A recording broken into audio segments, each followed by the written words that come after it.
I'm Shane. I'm Bo. We are your Kentucky Fried Critics. Welcome back.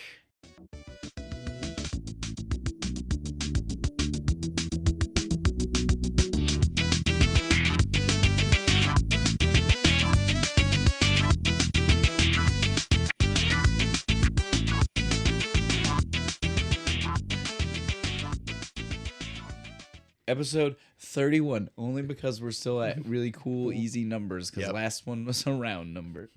Sooner My or favorite later, kind. sooner or later, if we don't get that calendar, we are going to be back to that. We have no idea, and we're just guessing. But right now, definite 31. We just I know this is insert 31. a clip of us going number. insert number. Insert number here. Insert number here, guys. Yeah, this is it's going to be a fun episode. We have a fun movie. Yes. You guys have already seen the advertisements. We don't have to pretend, but we do. We just have a fun spiel, and we did it last time, and we're gonna do it again. So you guys just have to deal with it. So Right. yeah, Bo, tell us what we're drinking first. We are drinking the late, great Hannibal Lecter from Smoldered Society Beer Company. Now, you guys know what movie it is, but we still get this is just fun for us. We can have fun. We like this. You're going to listen because So, I have the microphone. You know, you guys are seeing Hannibal Lecter. You saw the picture, Yeah. So we're doing Hannibal, right? or we're doing Silence of the Lambs. Yeah. Something with Hopkins. Yeah. Hopkins, the man. It's gonna be Hopkins, right? Like, no. Fuck Sorry, you guys. people. No, we're doing Brian Cox, baby. We're doing the OG original Hannibal Lecter with a K.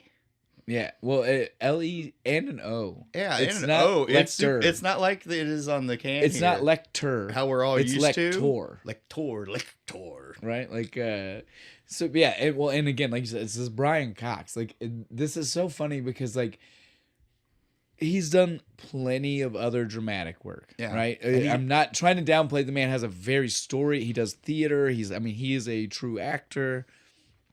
But he's also the dude from Super Troopers, right? Like, I mean, you know, Yeah. like it's hard to separate some of the comedy. Trying really hard to not have that British accent. Yeah, Scottish, I do believe. Yeah, he's from Glasgow, I Yeah, think. and so again, it's so funny to think of like some of the comedies that this man has done. And again, so even some of the other dramatic work, because it's still not this kind of role. Yeah, no, it's not. This is so wide. It's so early in his like movie part career. Like he did some other stuff before, but you know, like this is pretty early in his like full movie career. Yeah.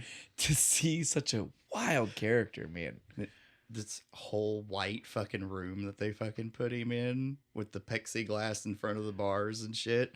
And he's just chill as fuck. Solid white. Yeah, dude, and he's just chill as fuck. You know, like Anthony Hopkins is all sinister and everything's kind of gray toned and dark. This room's bright as fuck. He's just kind of sitting there like, yeah, well, they caught me, but fuck you, I'm still smarter than you are. I love this Lecter so much. Like, again, he's kind of a smart ass, right? Yes, the vibe from this guy is way different. It's not as like sinister, but I think it's more fun. It's more fun. And Yeah. again, that's before we really get into anything else.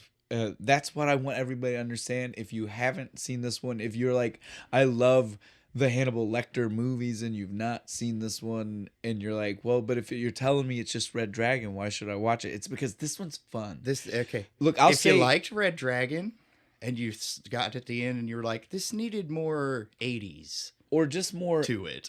Enjoyment, more one-liners. Yeah, right. There are one-liners, for the love of God. You had to take your gloves off to touch her, you son of a bitch. Again, this movie is so much more fun, and I mainly say that, like, again, I love Silence of the Lambs. It's a vibe. It's dreary super and fucking dark, scary, man. and the thriller is really the thriller of it all, right? Like, the suspense Yes. is really going to get you.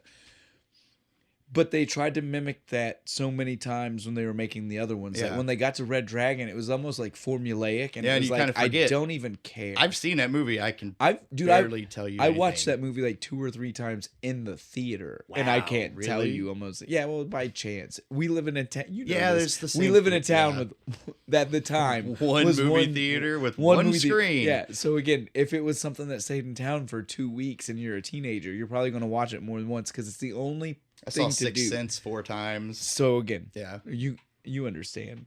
Let's not pretend like you don't understand why I saw it so many times.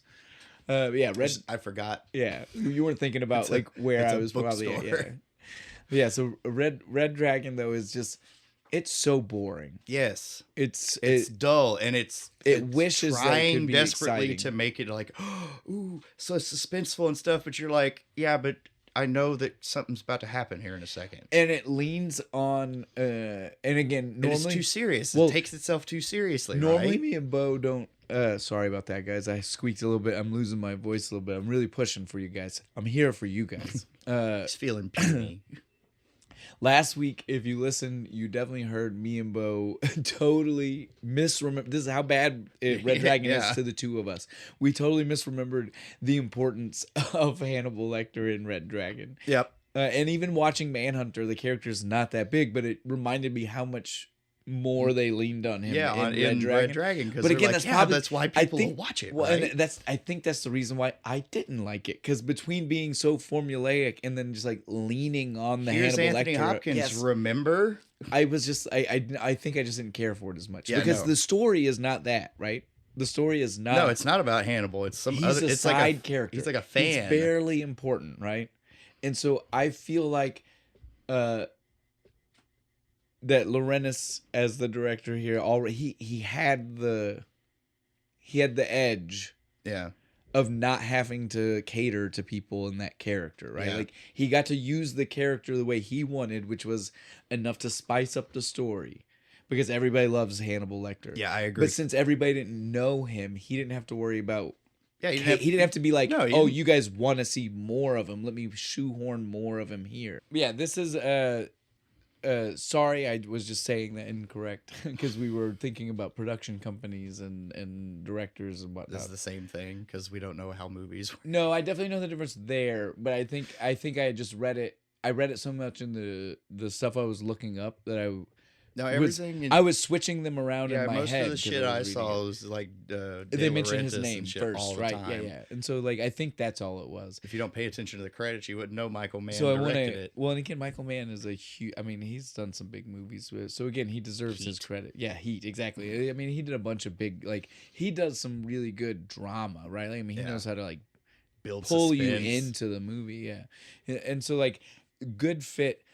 But like I was saying, he had the benefit for this story of not having to deal with everybody else and their Having- yeah. preconceived Hannibal Lecter Yeah. notions, right? Like he got to be like, that guy distracts from the story that this is, Yeah. and I want to tell It this really story. does. That's why it's not a bad movie, but Red Dragon you just kind of forget about. Well, so I read something, and that's what most people's problem is. Like, well, so not even problem. The people who love Red Dragon love it, but the people who are like Manhunter's better, that's what they specifically point out, is that Red Dragon as a story is a story that focuses on the relationship between Will and Hannibal Lecter, which is again horrible that we misquoted this and said he wasn't in that much of the movie. All right. But that this movie is not. This movie's focus is on the case and the casework and what the police are This doing. is a murder mystery. Yeah, movie. and so it's different. Well, and it feels that way too, right? Like Yeah, think they about don't it, even like and introduce you who don't the bad see- guy is for like an hour. You don't see. So okay, here's the thing. I like to refer to him as Red Dragon because that's his name, right? Like, Yeah. if you've seen Red Dragon, you know that. That's what he refers to himself as. Is the fucking Yeah, because tattoo. that's what he's becoming. And that's what the tattoo will is. see It's what the I've William Blake become. poem. Do you see? All Right. of which is not in this one. I know, dude, and you told me. Yeah, the tattoo. They they did, do did the it. They tattoo. drew the whole thing and didn't put it in this fucking movie. Did not put it in. It's weak. But so yeah, this is it. This movie though, even without that, like you said, it's murder mystery. So like in Red Dragon, you see the character so early. Yeah. Dollarhide. You see Dollarhide early. It's like 15 minutes in. It's like right after the opening scene with.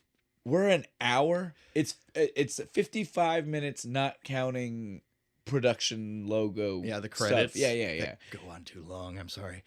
For sure, dude. They start the movie with this cool POV When shot. we get there, we'll talk about it. Yeah, no, trust me, I know. But yeah, this one really, like you said, it is one. It's worse than murder mystery because you could never have known. Because again, he is a completely unknown. Yeah, no, they don't give you anything. I think you see And like take a newspaper. Yes. And that's it. And I it's his love hand. that. I love Right, that. it's so good. And then you finally see him, and it's like, oh, now we're gonna get like And how the killer lives. We're just gonna see a day in the life of him. I love the way they did it for this. It's way better. It's so good. All right, so before we get into the movie itself, let's go ahead and stop and talk about the rest of the people. Like we've already mentioned, Michael Mann as the director, Taylor Rennis as the producer, or his production company as the production company. I don't really know the difference there, production company versus producer. He just wanted 2 checks. Well, I mean, how many times is he in the fucking credits? Like 4 times. Well, I couldn't even tell you if he's for sure the producer. Like I don't have that pulled up right now. I'm just saying, like I do know it was his production company. I don't know if that automatically means he's the. That's if where the Hollywood comes in. A owner of a production company, I'd kind of have it that way. But again, you gotta pay me extra or nothing. Just put my name in there. Well, this is the point of where it matters that we don't understand how Hollywood law works for movies, because again, there's an exact definition of what you can say, and so maybe they are automatically both. I'm not trying to say he's not. I'm just saying I don't know how it works, so I don't know if that's true. Somebody in the comments who makes movies, he is certainly connected to this movie. We'll stop talking about him and just leave it at that, right? He is connected to the movie, but again, like we said, Michael Mann's the director and one of the writers. Oh, nice. So yeah, that's pretty nice. I zoned out the second time watching the credits because they're so fucking long. Sorry. Thomas Harris is our other writer. I didn't look either of these writers up because I don't think this is the kind of movie. Again, we know this. We we know what's going on here. Yeah. We know the story. We know Lecter. We know all this. If you don't and you want to look it up, there's thousands of sites dedicated to the rest of them, and they'll tell you everything you need to know. Hundreds of YouTube videos. Right? Like, so we're not here to educate you on that.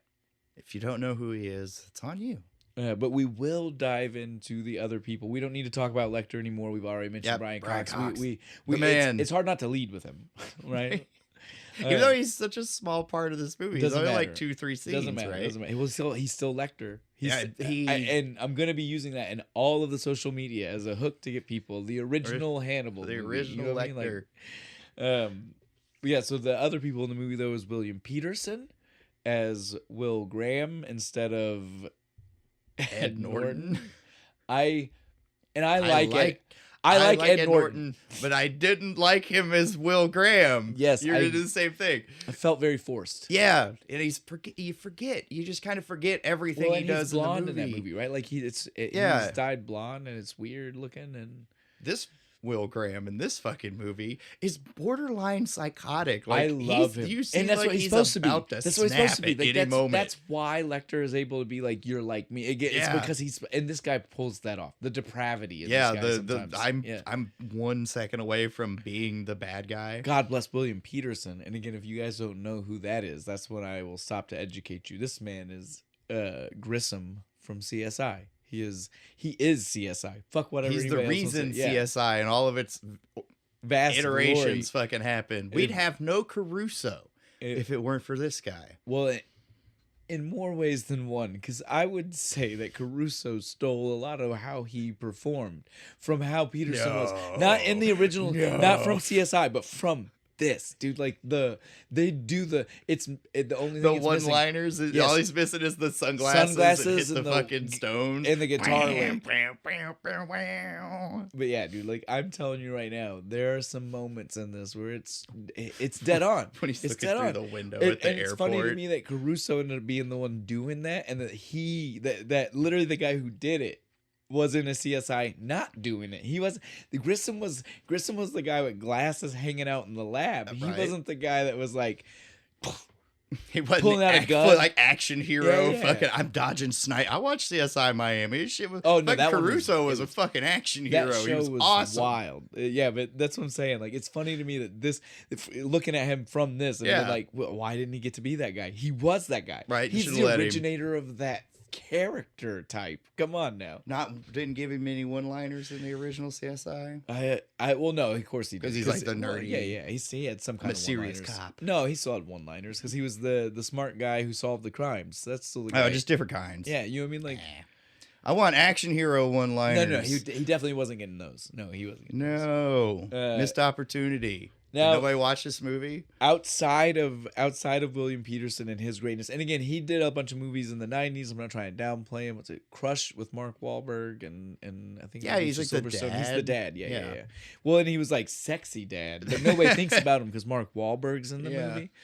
And I'm not saying that from a place where I'm just saying, like, if you go on the internet and you look this up, don't be surprised when you find that that's what a bunch of people are saying about Sexiest 90s movie. Yeah. So I mean, I'm just saying, be prepared. Dude, no, he's ripped. That scene in this movie where he's like in the mirror or the window. We'll he's talk just, about like, it. Dude, it's so sexy, dude. Like he's unbuttoned for no reason. It's like why? Hanging out in the hotel by himself, just naked in front of the window, dude, like you do. I love it. All right. Outside of William Peterson, like I was just about to say, the only person that's really worth mentioning, I think, is Dennis Farina. I don't know if I saw too many like big people. Stephen Lang, he's the guy from Don't Breathe and that Terra Nova show. Remember that? Yes, where they go back and they go back into the dinosaurs. Well, I liked that show. Well, and again, Tom Noonan as Dollarhide, and I'm not trying. Why do I know that name? You know him from Last Action Hero. He's the bad guy. He's the dude in the which means with the he axe. is himself in the movie too, because he plays Tom Noonan when they're in the real world and they're trying to find out about him. He's in the audience in the fucking theater. I when he feel runs so through. dumb right now. That's awesome. But that's literally why. That's why the name. That's why the name is because literally they say it in the dialogue. Yes, because he's walking through the red carpet. He's like, "We got Tom Noonan here. Oh, he's in character," and he just kind of grunts at him and walks through. Oh my Fuck goodness. yes, I knew that name. He was also Frankenstein's monster in the Monster Squad. If you've ever seen Monster Squad, I do like. Yeah, he's Wolfman's got Frankenstein. nards. He's Frankenstein. Hell yeah. Yeah, okay. So no, Dracula steals that fucking movie. Yeah, he does. But so again, he's got some big ones. We apologize. Yeah, sorry, man.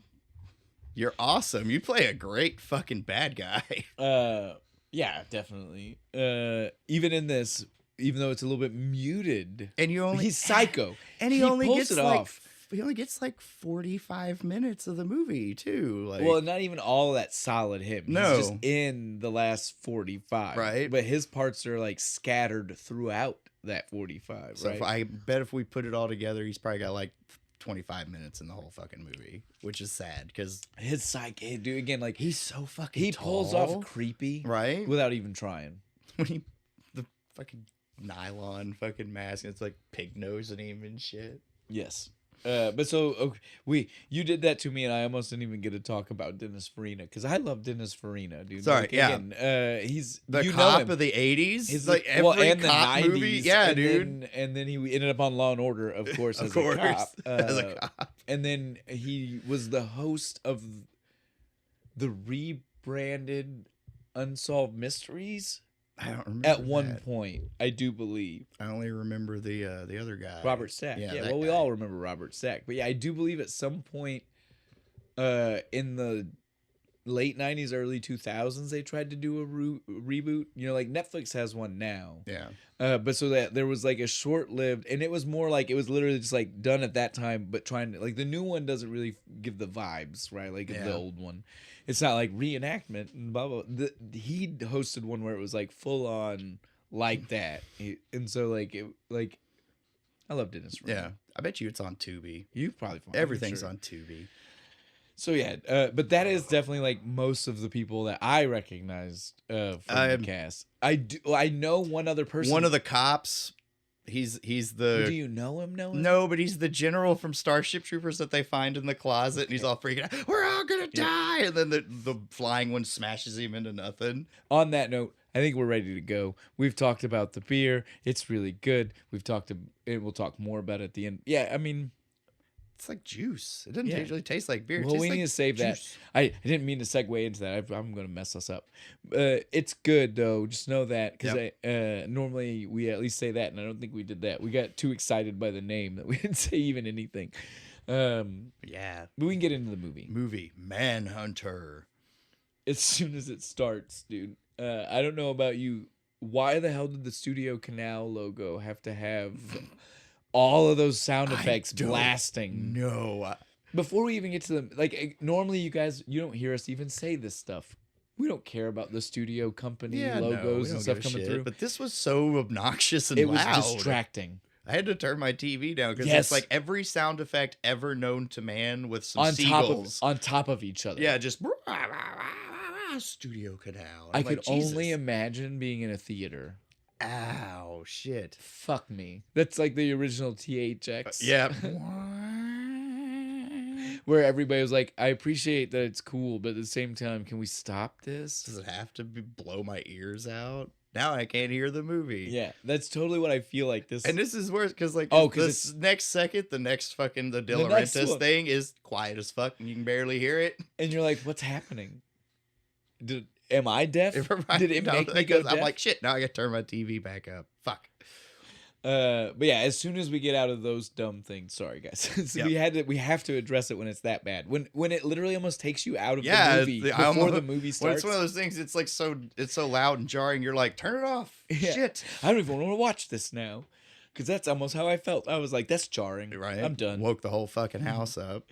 After we get through that, though, we do immediately start with the fucking sickest vibes ever. Right. Like intense. You feel the deep synthesizer music going. It's all creepy, and you get the POV shot of the flashlight. You feel the creep. Going Wakes the girl up the stairs. Yeah. Just flashlight blast at her face, and she's just like, it takes her so long, and you're just like, yeah, I can tell this guy doesn't know Stay her. asleep, bitch. That's all I was thinking. I was like, if you don't wake up, he might leave. Right? Like, this is bad. I feel like waking up and her being awake for this is worse. part of it. For him. Find out later. Definitely. Yeah. Definitely But, so I feel like if she'd have just stayed asleep, he would have got bored and left, right? I don't think so. Maybe threw a shoe at her. Mirrors can be placed in eyes regardless. That's fair. He didn't care about the real looks. This is gonna be one of those weird ones, because I don't know about you, but since we are coming from the fact that people know most of the story from either watching it before getting here or having seen Red Dragon, I don't feel like it's as bad about not.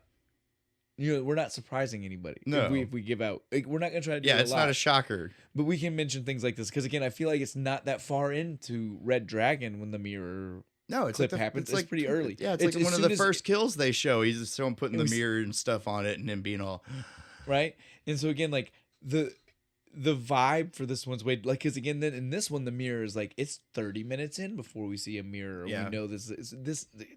It's after we meet Will and they drop him off, and it's like, oh, the mirror's broken. What's that about? So just be ready. We're probably gonna drop these because we just assume you know. Yeah. From this movie or Red Dragon, we assume you know some of this stuff. We'll only not spoil movies that are new, and I don't think we've ever reviewed one. Well, it's not even that.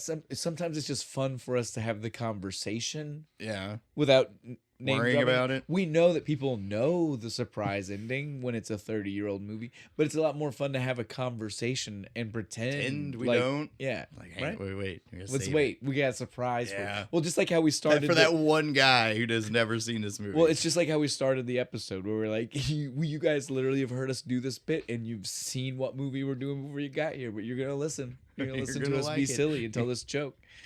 So it's just like that. It's the same. It's all good. Dad jokes. You're a dad. You're allowed to get away with corny ass jokes. After, though, we see this assailant moment with the girl and the flashlight, and she wakes up, and it's super tense and awesome. And then the Manhunter, and you're like, sweet. Black and neon. 5 fucking minutes of credits. Can we address the neon green of it all? Oh, that was really cool. That color was wicked. I loved the font for the Manhunter thing. And I was like, sweet. I'm super in, right? And then 5 minutes of black screen and credit and synthesizer music. It's the worst. It brought the whole thing down. I was like, all right, God damn it. Come on, let's get back to the fucking movie. Well, and then when they get back to the movie, where are we at? We're on the nice sandy beach with 2 dudes sitting on a log. No context. Nothing going. We have no idea. No idea. They're just talking. We don't even know what the fuck they're talking about. Apparently, Jack is a cop. They don't explain this very well, but Jack's a cop. We can explain. And he's working on the case, and he's trying to bring Will Will is in. retired. Yeah, because... Well, again, the reason we can talk about this is, like I just said, if you've watched Red Dragon, you know this because Red Dragon actually... The Red Dragon does a prologue to everything and lets you know why he's on the beach. Yeah. Why he's hanging out and retired. Hannibal Lecter stabbed him even after he shot him and stabbed him with like 3 arrows in the chest. We don't see none of that. We don't even get those details in this movie. We don't even the red dragon shit was just way too much. Well, and I told Bo, I said I don't even think that in this movie we get told Hannibal Lecter is a cannibal. I don't think it's mentioned. It's not. It's not mentioned totally once. past. And he's just another serial killer. He just killed college students, I think, is what he says. Like 6, 9, 2 survived. Yeah, then it's he 6. Killed 9. No, right? No, he was saying there were 9 total killed. Oh, okay. And 2 people that were not killed. They were survivors. Yeah, that's what he was saying. Okay. My math was wrong. So there are 11 victims altogether. 9 dead. Yeah. I guess that let's be really clear that way people know. Yeah, so this movie though, I love that they get to do that because it does add to the creepiness where we don't know why he's retired and he doesn't really talk about it. Well, and the like slow reveal through the movie, right? Like we find out that it's obviously early retirement because William Peterson is like a decade younger than Dennis Farina. He's my age. He's like 35. Dennis Farina looks like, well, again, and this is not, Dennis Farina has always just looked like, he's always looked like he came out when he born with that mustache. When he was a 70-year-old cop, he still just kind of looked like a 50-year-old cop. Yeah, he didn't age. He hit 40, stopped, and just looked like this grizzled 55-year-old New York City detective forever for the rest of his life. It worked for his movie career, right? It really helped. No, dude, man, way to fucking just keep a fucking role. But yeah, so it does not help though when you see him playing a character where they're like pseudo trying to say they're close to the same age. Because I'm never looking at Jack and Will and be like, oh, you guys are the same age. No, it seems like more like you're like his mentor, right? But they talk to each other. Like they came up through the academy together. Yeah. It's just like, okay, whoa. Yeah, Jack is pulling Will back, right? Like he's just like, yeah, dude, I need you, and he knows he'll do it. He slides him the pictures of the families and stuff, and he gives him the timeline. He's like, he does this every full moon, so we got like 3 weeks till the next one. And he slides him the family after asking about Will's kid. Yeah, and they're walking down the beach toward him and shit. He knew that Will was gonna be like, oh, family. Yeah, I can't let a family let a family die. If he's already done this, and it stays through the whole movie, right? Like he constantly is just looking at this picture of this family, and he's like, "Yep, can't let it happen again. I'll be goddamn." It's like his inspiration, right? Like when they get down to the line, he's like, "It's 11:30. We're fucked, man. We just have to wait for the next one." He's like, "I say when we're fucked." Yes, dude. Again, this man and this family really gets to it does way more than Ed Norton. No, Ed Norton's just kind of like, he's kind of like, it's my job. I have to do this because it's my job. This guy's like, no, if I don't get this figured out before it happens, my entire psyche is going to collapse. Well, because he feels the weight of the people that, right? You think if he'd not got him and he'd got that fucking nice lady in the pool from the picture, you think he would have just completely collapsed, been in the cell next to Lecter? Oh, definitely, for sure. For sure. They find Jack in his apartment, just strung up like blood eagled on the fucking wall. This man's walking a thin line. Yeah, I mean, it's for sure. It's what's great about him, though. And that's exactly what we get to see after the beach, right? Like you said, the wife, Molly, and his son, I don't remember, little blonde kid. They show up, and they kind of ends the conversation because Molly's like, what the fuck are you? I mean, she does not like Jack. She just snubs him, just like, he's like, hey, Molly. She's like, eh. And then literally we get to see their conversation, right? They walk off and she's just like, look, what the fuck are you doing? I thought I told you you're not going to bring him the fuck back in. Right? Why are you here? If you were his friend, you'd leave him here on the fucking beach. You know what happened. He said, I'm trying my best to leave him alone as much as I can. She literally was like, then why are you here? I don't understand. Look, Molly, if he decides to do it, I'll try and keep him out of it. But it's like, bitch, he wouldn't decide to do it if you wouldn't have brought him the information. If you hadn't have called him, he wouldn't have known fuck all about it. He'd be sitting on the beach playing with his turtle hatchery that he's building. Then we get to see the inside of this house the first time. Every time in this movie, and I don't means home. I don't know what Michael Mann was thinking here. This is blue means home. When you're home, it's blue. But it's wild because there's so much white that it's literally like monochrome blue. Like Right? it's not even just like a blue It's filter. not even, yeah. It is literally like shades of blue down the wall, and like their clothes inside are Right? always Oh my white, so they're God. like shades of blue. I hate this scene. It goes on for way too long. No, there are a couple of love scenes. No, every scene with the wife, I'm like, we just needed her in the beginning here to establish that she's pissed that he's going. Well, this was the 80s. And then they were we trying could to have make left it hot and steamy, dude. But we could have left it until she's in danger at the end of the movie. I don't think And then bring her back. We didn't need like the 3 scenes of him like just she like comes and visits him in a hotel so they could fuck. Yes, well that's what I'm saying. In the 80s they just liked it hot and steamy. So it is what it is.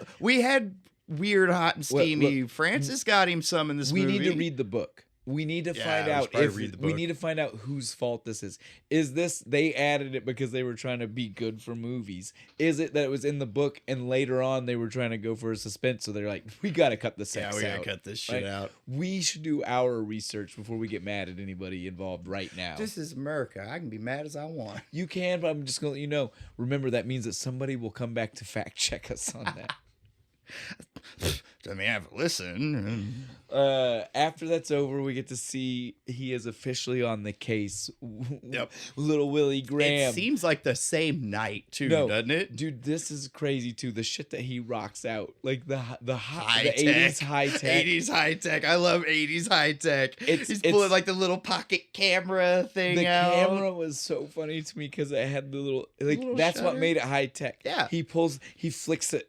He flicks the little thing. You didn't have to take a lens cap off. It slid back and forth, man. I was like, high tech. Fuck yeah, buddy. The movie does it a few times, and I'm just like, stop. His super tape recorder that has the tiny fucking tape in it.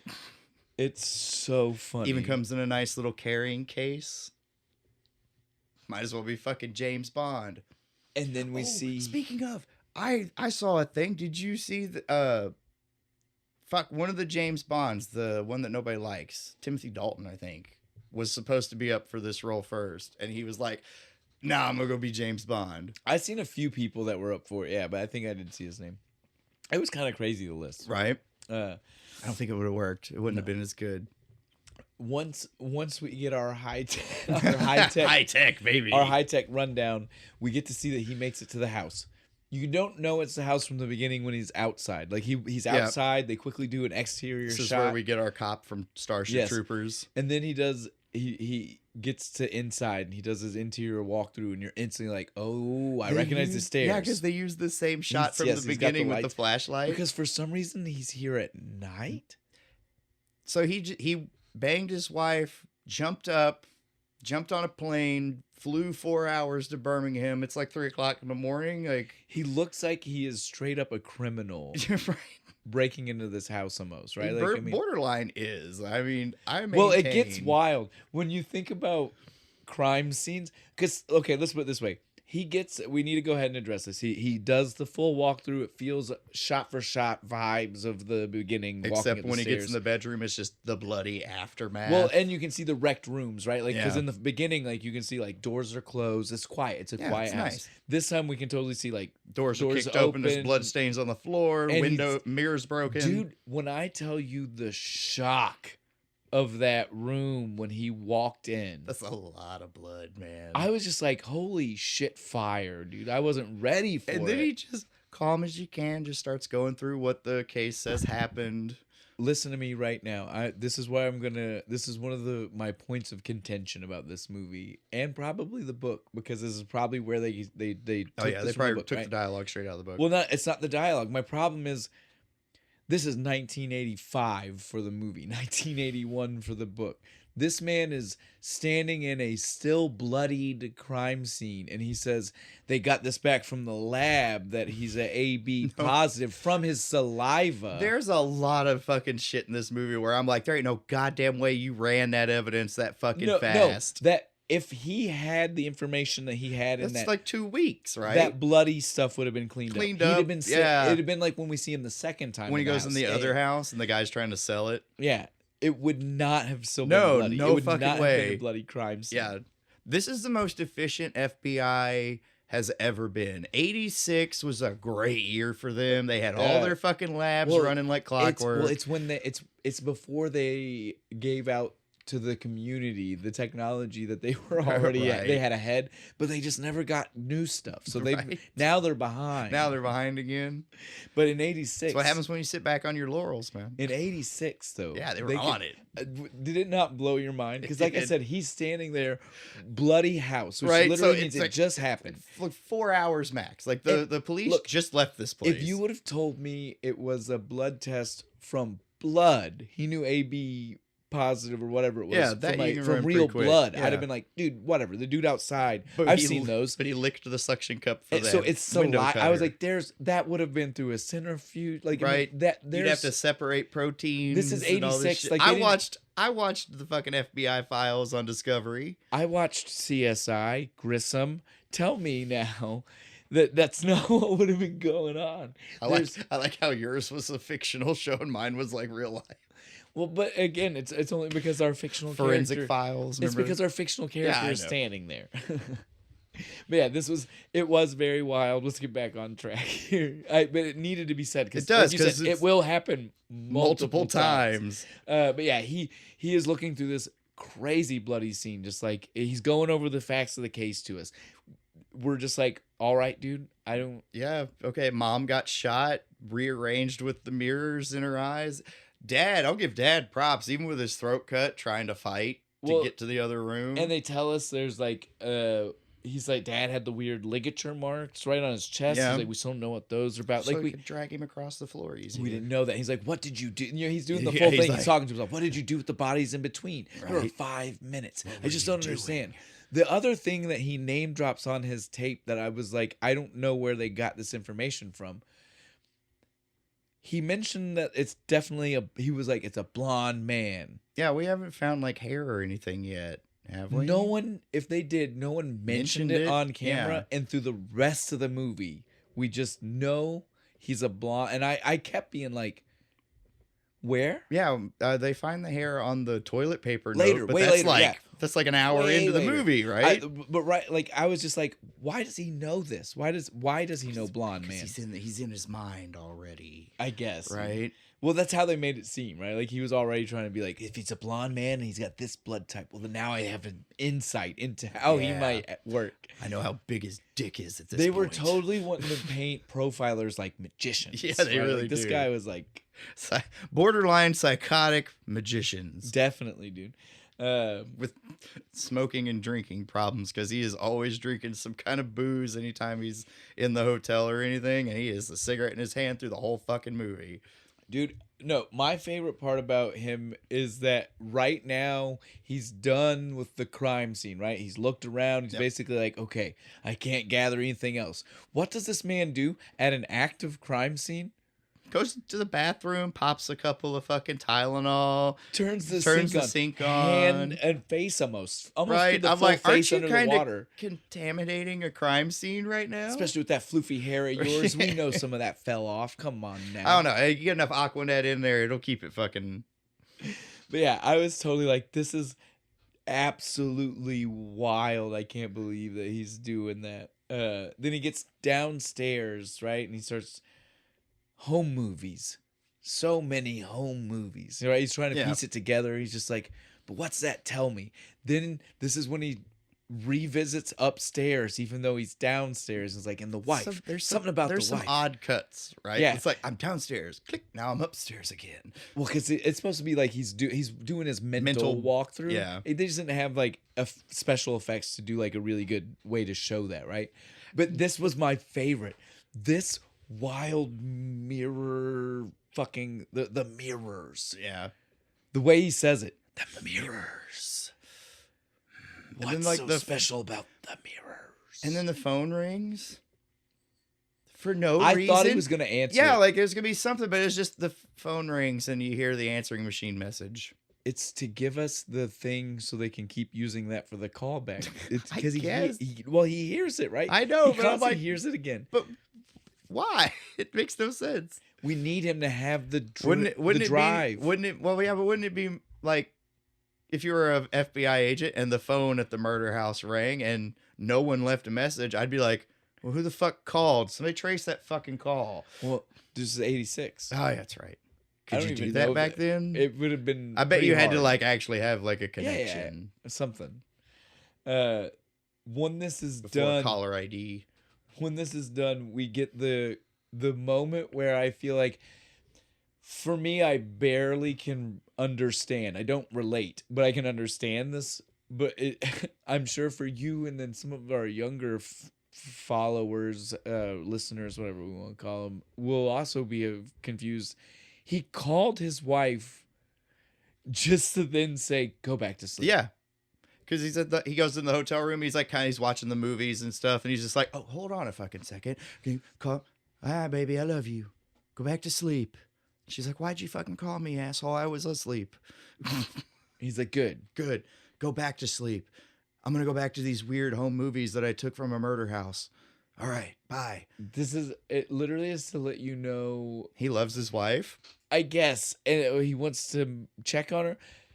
But they haven't established that she's in any danger yet. From our today's point of view, it just shows off that man, cell phones make things a lot easier. Yeah, right? He just would have texted her and then not cared. Sent her a thumbs up emoji. And then went back to sleep. Right? Thumbs up, winky face. And went to sleep. Yeah. Would have been fine. Woke up and been like, oh, good, she's fine. Good. Totally cool. No, he had to call her, wake her up. She pretty mad. Yeah, she's like, I'm fine. I love you too. Like, what are you? I'm going to go back to fucking sleep. What the fuck are you doing? The house was blue. It was when she answers the phone. Even for the time. 2 seconds of her on the phone, it's blue. His hotel room's pink. Later, when we get to the killer's house, his whole shit is green, and all of Hannibal Lecter's shit is white with orange. It's like got some orange and vibes. The police station is beige. Did you notice that? Like everything's beige. This movie's color coded. That's cool. I bet you. Have you seen those things where they do the color like swatch, like it's a painting you can get? I bet you there's this one does really good because you could just easily. See I want this color of blue. Yeah. This though, we finally get to see him back in the station, right?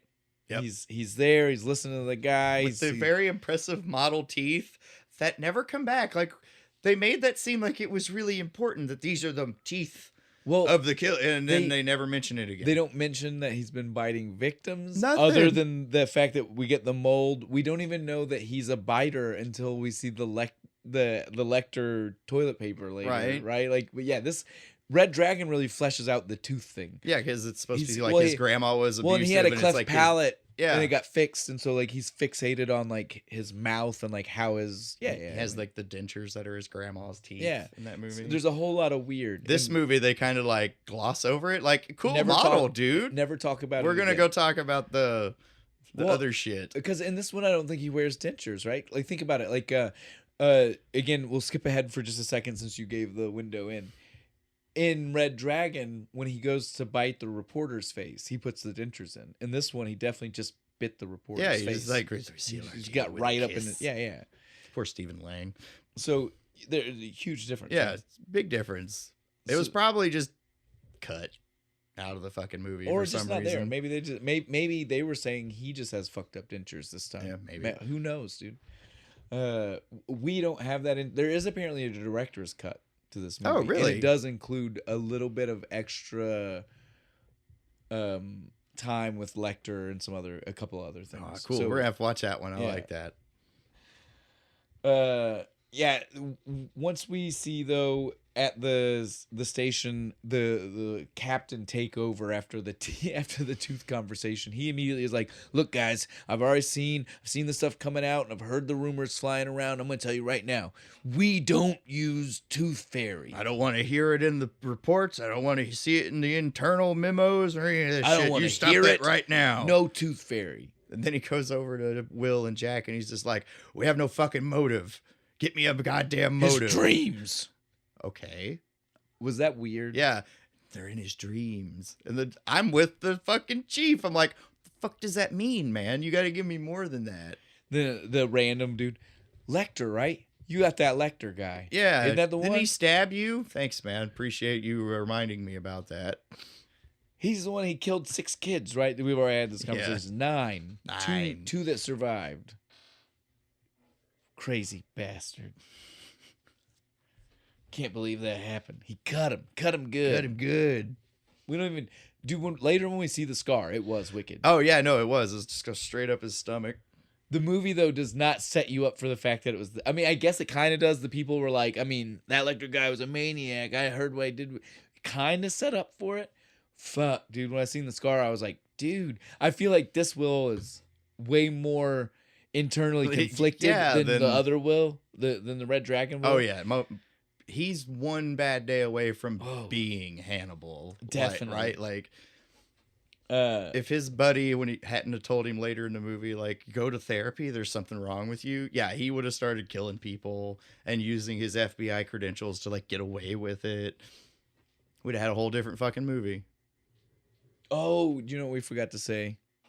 Oh, where he fucking took his gloves off. He had the shock moment. Yeah, when he's watching the home videos. We gotta go back before Tooth Model It's guy. okay though. I mean, it's a small scene. Yeah. But we need to address it. They're about to talk about it again. Also, we have to talk about it because I don't know if anybody in the history of anybody can pull off surprised acting, like epiphany acting, the way William Peterson. Yeah, when dude, he has the moment when he's like, "You left your glove off, didn't you? You son of a bitch! Did you put it back on when you arranged everybody else? Did you touch something? Did you touch her eye with your fingers? Jumps on the phone. He's like, "Get me the fingerprint guy." He's like, "We already had a fingerprint guy. Now fuck that guy. He sucks. I need the good one." He has so many scenes in this movie where he's supposed to be like the surprise dude, right? And every time I'm like, I'm genuinely surprised right now. I am you surprised. You took her glove off to touch her, you son of a bitch. Right? Like, he pulls off, like, surprise. Like, no, it was really good. Like, again, like, not even just... surprise doesn't do it justice. It's that whole... It's the eureka up moment to of that it all. point, he's been so quiet, so soft-spoken and calm, collected. And at this point, you're like, oh, I see the madness coming. I see, well, right you're like, here. I see why he's a good detective. Yeah, it's like, right? I get it. Now we can jump back to where we were, and the reason we needed to stop and do that is because it's fingerprint guy calls. We do have a partial print, only one tiny piece on her cornea. And can we? Can you do that?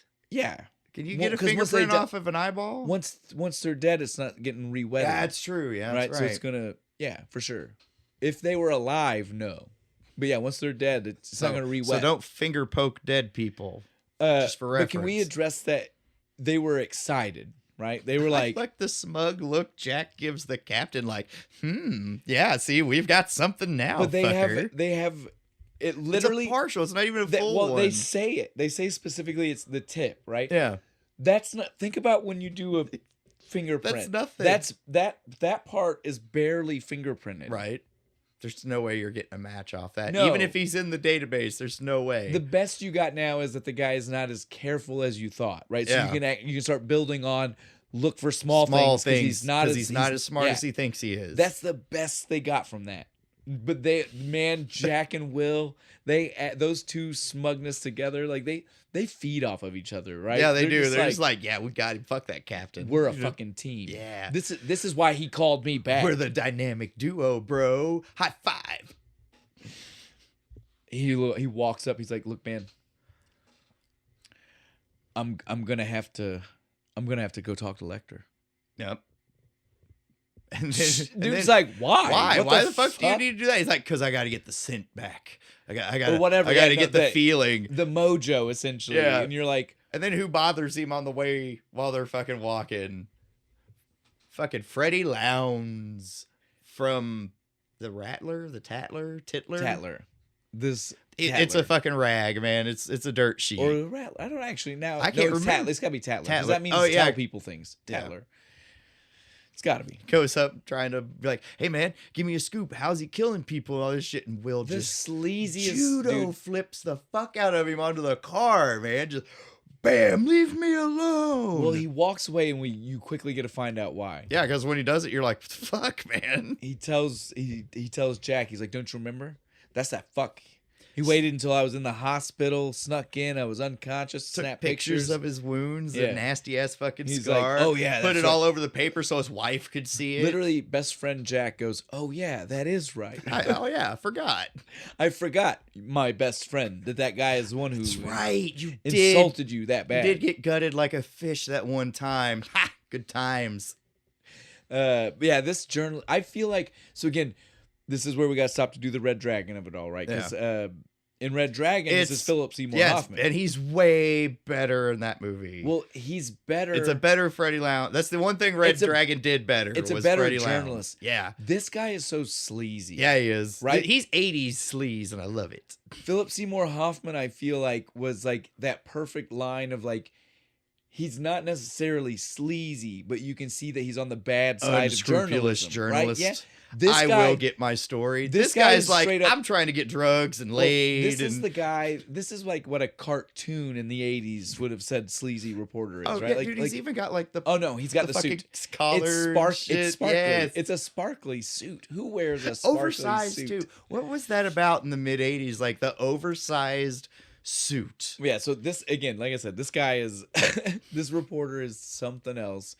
And I forget. I'm glad Stephen Lang go. had red hair too. I was glad to see this one go. Like Philip. Oh yeah, no, I was like, I don't feel bad for you this at dude, all. I was like, oh, you needed it. Yeah, you deserve this shit. From Get, like again, like we've got some time till it happens, but I mean, like literally, I'm bringing it up because when I saw him right here, for 2 seconds, the second you see him, you're like, oh, I hope you die. I don't like you. I don't like you at all. You find out more about him in 30 seconds, and you're like, oh, I really hope you die. Fuck you. You're that kind of asshole. Right? Then we get to see Will stroll into Lecter's room.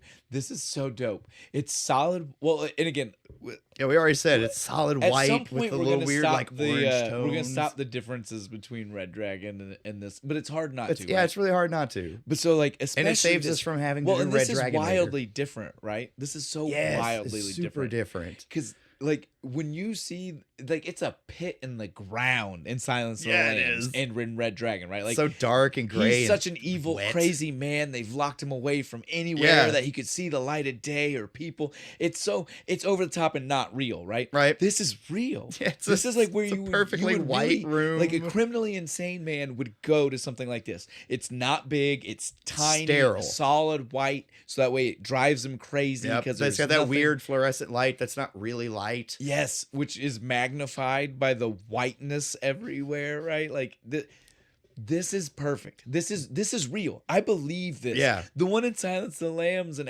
like those, that is so no one would let this happen. They'd shut this prison down. Yes, like this is inhumane. That's not They're just legal. like in a wet basement with bars. They insinuate sometimes that he just gets stayed locked up on the board. On the board, just tied to it for days. Like, that's so over the top and not real and theatrical. This looks like it. This looks like I believe that it's clinical. Yes, right. He's visiting a man who they are like, this guy can't have things because he will do dangerous things with anything. I believe about this man. We've even like bolted plexiglass in between the bars so he can't reach through them, which gets addressed instantly, right? He's talking to him. He's like, I thought you might want to help me with this case. Oh, why would you think that? Because I thought you might want to see if you're smarter than the guy I'm looking for. Playing off this man's ego was brilliant. Because even though Lecter saw it and knew it, he still couldn't help it. He had to do it, right? Like, I know you're playing me, but I don't care, right? Like, I still... I want to play the game. All right, let's go. And he's like, so go ahead and give me the file. This was wild. I missed it entirely. Like, at first, because he's just sitting in the cell and you can't really see it. He's like, give me the case file. And I was expecting him to just, like, slide it through the bars. I mean, bangs on the wall and the dude has to come in and shit. That's the part I was waiting to say. That was so wild to me. That's how that had to happen. Right. That he couldn't even put it in the thing himself. No, he had to have the dude hand it to him, and the guy it doesn't even unlock it. Just no. William Peterson could have opened. Yeah, he that totally door. could have done it himself. That's what I was waiting to say. That's why I was so like giddy. I was like, "You go ahead and say your part," because I was just wanting to be like, "Why was that the way that had to happen?" What the dude was? He wasn't even in the room. There was no signal to him. I don't even understand how he knew it was his time to come in to be like. This is cue, right? Well, I mean, the actor I get. I know. But I mean, like, the cop, I don't get. The security guard. Super listening in on the hidden mic, man. He's just I guess so. Oh, I bet they need me. I should probably go in there. Yeah, it was definitely a wild transition to be like, hey, okay, let me come in, put this in, and hand it to him.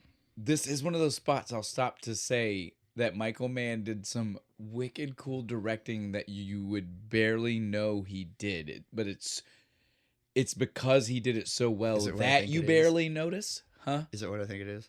I don't know. You tell me. Is it the way he framed the shots where every time it transitions back and forth, they're through the exact same set of fucking bars? Yes. So that way they line up. They Yes. line up so that way when it they're not perfect. I did put my fingers on the screen to be like, are they perfect? Your fucking measuring tape. It's not perfect, but it is definitely a close enough lineup that when you're just watching naturally, that you're like, holy shit! So they're like I'm already seeing, because they're already like hinting at the like you're just like me. Yes, they're reflections for of each want other, of right? one little thing. You could be on the other side of this fucking gate.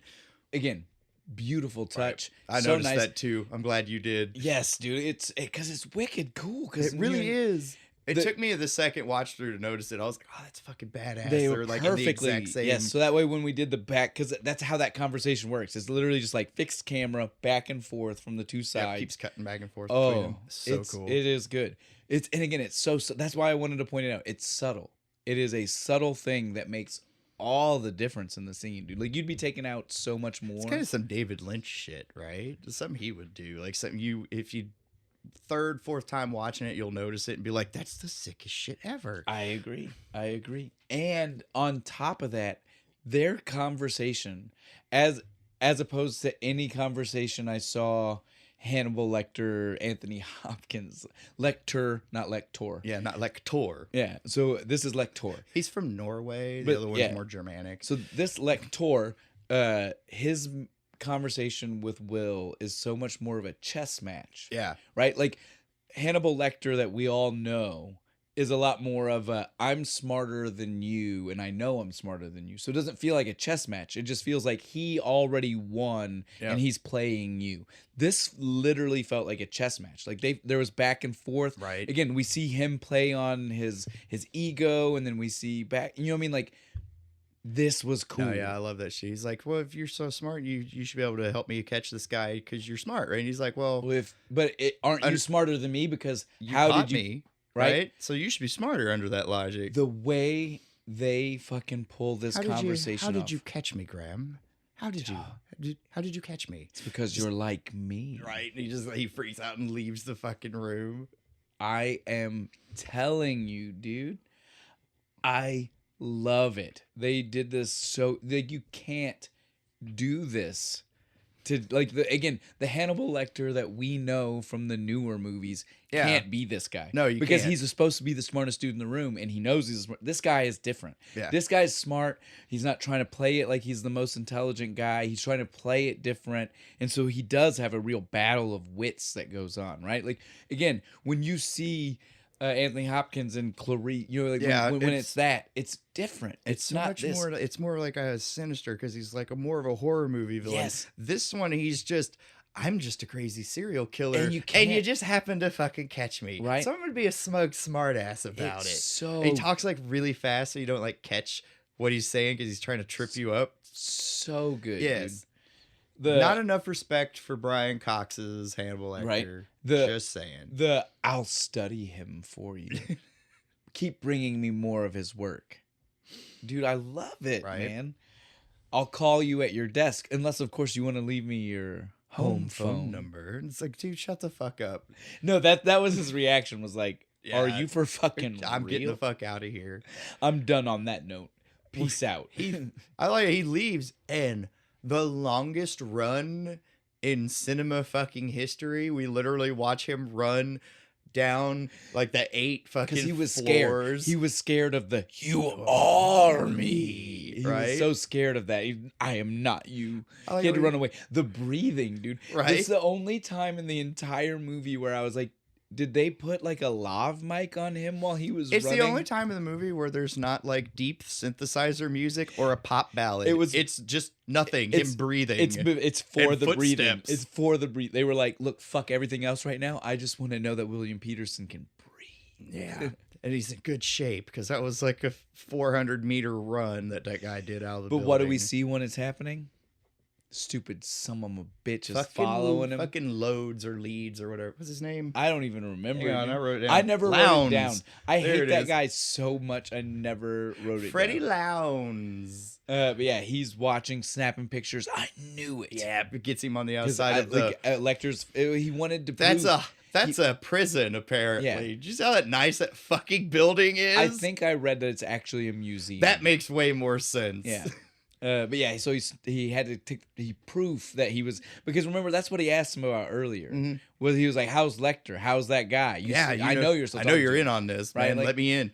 So now he's got the proof. Now he's like, I knew he was, and it's like, yeah, but he honestly, but it's like literally though he honestly wasn't when they talked the first time. It's like I just got here, man. It's like, this is an amazing coincidence that you just stumbled on, but I don't normally speak to the guy. In fact, after I had talked to you, I decided to go talk to Lecter. It was kind of your fault. You put the earworm in my head. All your fault, motherfucker. This was dope though. After this, Lecter getting the phone. Oh my god, the MacGyver with the gum. The 1980s hacking of a phone, the prison phone, because it's got no buttons, so he can't dial. Freaking, as you taught me. Yes, a freaking. Yeah. I'm proud of you, Bo. I was just about to ask if you remembered, you pulled it out yourself. Freaking. That's right. Freaking is when you do phone hacking. And so yeah, he pulls out. Dude, this was so wicked though, because he unscrews the faceplate, pulls the foil off the gum to make a longer wire connector, like fritzing it out and shit to like get the operator. Well, I can tell you what he did. Cool. I think we've talked about this before, but I don't know if it was for an episode. It might have been one of our drives, one of our beer runs. We hang out a lot. Yeah. So this is back in the day, phones worked. You know when you see on a phone, sometimes it'll say pulse or tone dial instead of a little switch, right? So tone dial is what we use today, and it's what you saw in Hackers. You remember he played the tape and made the sounds, and it then connected him. Is because we use tones. The buttons have a tone associated with them. Back in the day, it was pulse dial. Pulse dial means that if on, say, a phone like that where you push a 9, the 9 actually then goes hang up, hang up, hang up, hang up 9 times. So when you pulse dial, like say for instance a rotary phone, that's when you hear the chick chick chick chick chick sound as it's going around the circle. It is hanging up electro. And then it is literally hanging up and reconnecting. And neat. So what he just did was pulse dialed 0. He tapped the wire 10 times to be 0, which would then connect you to the operator. I know this because of my dad. You all watching this movie and he just explained it? No, it's even better than that. You're going to love this. Nice. It's from Are You Afraid of the Dark? What episode? The episode where the kid dials the number that was only 6 digits. And then he gets arrested by the phone police and he gets put into a cell. And then he dials a phone doing the same thing. They also do it in Hackers, and I do believe he might have also re-brought it up to me when I was a couple years older when we watched Hackers. Oh yeah, when he's in the police station. He does exactly this. He dials the operator and says, "Can you connect me to this person?" And I had the exact same thought I had here. I was like, they don't monitor these phone calls? In the 80s, what would they have been doing? It had been an analog. It had been a huge tape. There's not a way you could do that. Yeah, live. They wouldn't have known until so he knew that he may have gotten punished after the fact for doing it. Yeah, Hannibal's smart. He knows the possibilities. Yeah, that's fair. But he does. He calls the operator and he manages to weasel his way into getting Will's address. This was wild because he doesn't get it from the operator. He calls the operator, gets connected to a book publisher. That he knows, because I guess Will published a book, right? So he's like, I need to get a new copy of his manuscript to him. Yeah, it's gonna be in that dude's Rolodex. And he's two episodes. So you look through a Rolodex for me. No, this was great though, because she doesn't say. She's like, no, there's not a Rolodex here. He says, did you get this? It's a card. I don't know what this is. Card caddy. The card caddy? I don't know what that is. It's a digital thing though. This is funny to me because I love this line, and then when I was doing the research for this, I found out that this was also one of Michael Mann, the director's favorite line of deliveries from Brian Cox as Hannibal Lecter is the oh, give me a second. I've got it written down. I want to make sure I get this exact because it's. I know the line you're talking about, but I didn't write it down. Zip that little pointer down to the letter G for me. With that Brian Cox English accent. Yes, no, right? Dude, and it is. Let's let it down to the letter G for me. It's so great. It's so fun the way he says it. Well, honey, zip that. And she's just like, okay. He's like, Exactly. it should be under Graham, Will Graham. And the man in the book is full. That's exactly what the scene's for. The way he says it was supposed to show you how good he is at manipulating people, right? Like, he knew that the way he just said that to her was going to make her, like, giggly disarmed. Yep. She was going to be like, okay, that's silly. This guy isn't a threat. Even though he did already, I mean, dude, this was insane phone work, right? Like, because he's like, he gets the name of the secretary from the front desk person. Yeah, because he calls the operator to get to the building, and the dude works in a building full of people, and so he gets to the front desk, and he's like, I need to get to that person's office, and the guy's like, okay, I can do that. And by the way, what's the name of the person? I just want to know who I'm going to talk to. He's like, oh, it's like Mary King or whatever the fuck. I do love the slight curveball. Yeah, because he wasn't ready for that. It was not her. She's not here right now. But he played it magnificently. Right? Just like, is just like a half second of him being like, oh yeah, that's fine. You can probably do this for me. Help me then. Dude, he just clicked the charm up another notch. The smoothness in which they show how good he is, right? Again, Anthony Hopkins isn't that. No, he's intimidating. Yes, he would have intimidated the person into getting him the phone number. He would not have smoothly operated number from them. Brian Cox just has that voice. That's smooth. Well, and again, it just the difference between the voice, Lecters. Right? This Lecter, I feel, is again charming. Well, and Anthony Hopkins plays more sinister, but this guy is more sinister, right? The fact that he can do that he can switch it on. Yeah, but you got to like analyze it at first. You're like, on the surface, it's like, oh, dude, it's just nice. And they're like, no, look at it real hard. That's evil. I love it, dude. Again, like we're going to stop gushing. Deep writing. I think we're going to stop gushing now. But yeah, I mean, you guys can understand. Right, Cox, I love you. Well, and again, Manhunter, I love you. This is this is the superior way to watch this movie. Yeah, well, apparently the director. We need to watch that. Hopefully, the director cut brings in the tattoo. and shit, maybe. Yes, that would be super cool. Yeah, okay. You need to show me the picture. Of when we're done, I'll show you. Well, and again, that'll be a random extra post right next week. Right. We can just like show off the picture of his tattoo. What should have been. Yeah, so this is the point, though. He is, we get to go back to Will. Will is, he's on the plane. Well, and he gets this little letter, right? The computer the little script. letter like, we found the dead cat. Whoa. I had to pause the fucking thing because they try to move it across too fast. Yeah. And again, I've seen Red Dragon. I know this part. Seeing it written on that and how he read it and just like threw it away just felt so much more cold. Right? It's like, oh, okay. Cats. Oh, he's killing the pets. Yeah, whatever. I don't give a shit. Well, because they don't bring evil part. They don't barely bring it back up in this movie. No, they barely even mentioned that the other ones had a dog that he stabbed to death. And so it made seeing him like knowing what it actually means and seeing the way he reacted to it. It's like, oh. I feel horrible that you just did that because I know what that letter actually like. I know what you should be gleaning from this evidence.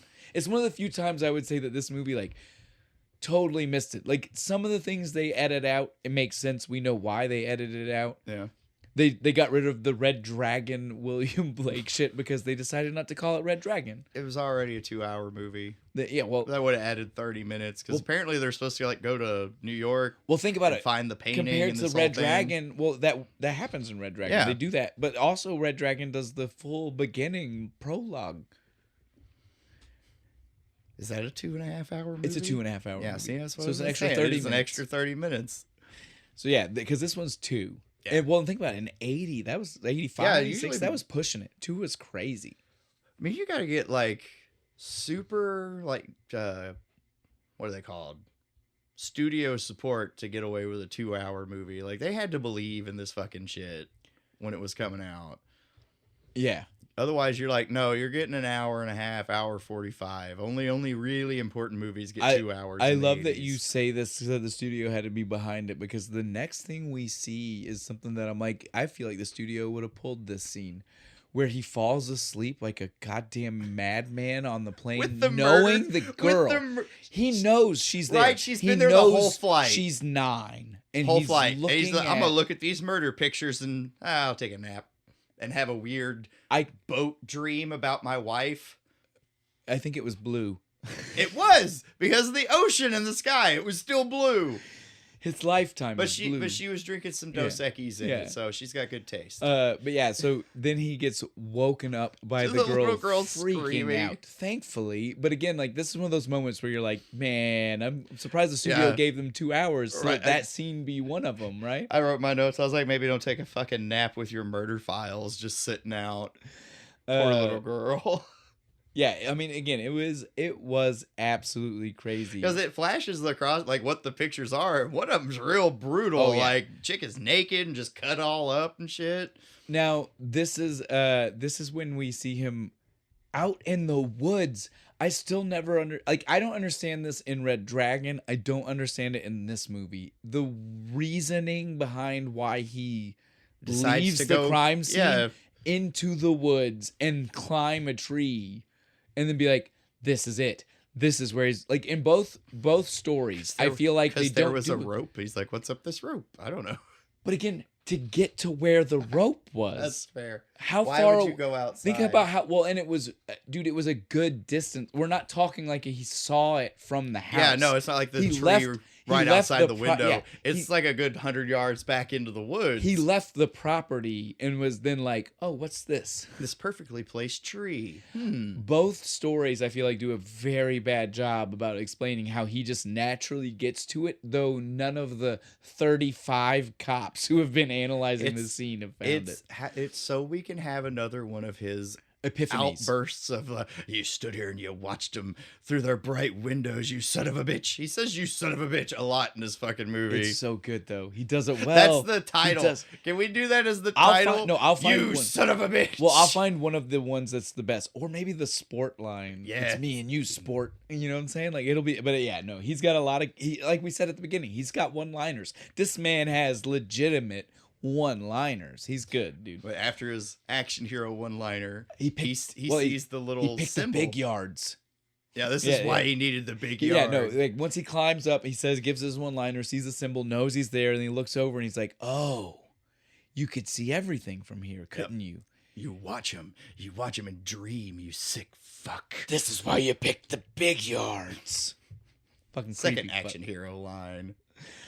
Then he gets down. He's excited. He calls Jack, and he's like, "I gotta tell you, I think Jack's like, hang on. Have you looked at the Buddy, paper? You're in the paper. No, like fucking everywhere. No, the way he said it. By any chance, have you read a paper? He didn't even say like a specific one. He's like, "Have you read a paper?" No. I'm busy, asshole. The implication that this is now national. Yeah, it's on every paper. There's not a paper that it's not on. Lowndes' shit ran it first, but everybody else picked it up. You know, like we take for granted that today it's real easy for something to hit the internet and all of us know, but it's not in a paper. In '86, for him to be like, no, this is so crazy that every newspaper is running this story about you visiting your local Lecter. supermarket coupon catalog has it on the front page. It's saying something. It's really saying something. And he is just like, God damn it. Who the fuck was it? And he's like, who do you think? No, the look on his face. Molly is going to be so mad at me. I promised her. I'm glad. That's all I thought. I was like, this dude. He's fine. That chick, I hate his wife. She has no character whatsoever. She just kind of goes along with literally everything that happens in the movie. The implications he thinks that she's going to have. Which I would have been happy to see. No. I love the way, like again, like you said, she's not that important, but the fact that the way she affected that scene made it so much better it's fantastic.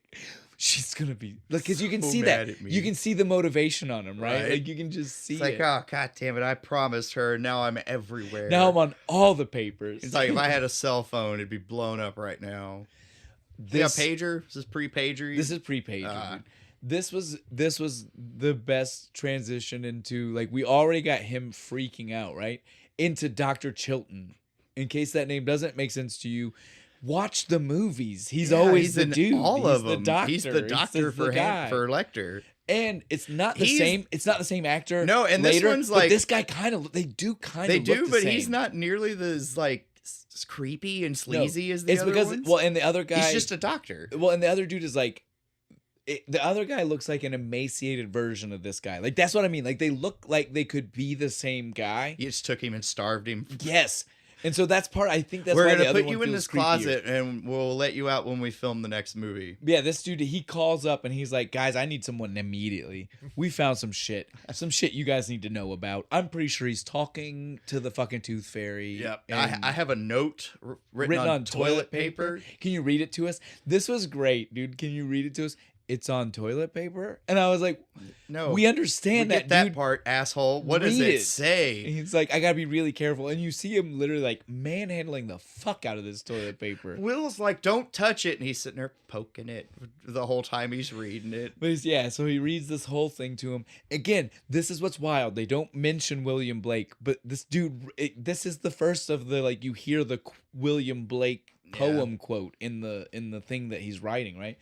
So it's weird for them to be like, we're not going to mention. Did they think they had to pay royalties to the Blake family? There's no way, because that dude was writing poems in like the 1800s. Like, I mean, it's way back, dude. Like, Dickens' family's still around. They still get money. Yeah. No, they're like lords, though. Yeah. They made their money now. Yeah, they made their money. They're old money. But yeah, so they go through this thing and they're just like, okay, well, we need to know exactly what's going on. And basically, through the letter. Again, this is that moment where I'm like, you guys know. You've watched Red Dragon. You know.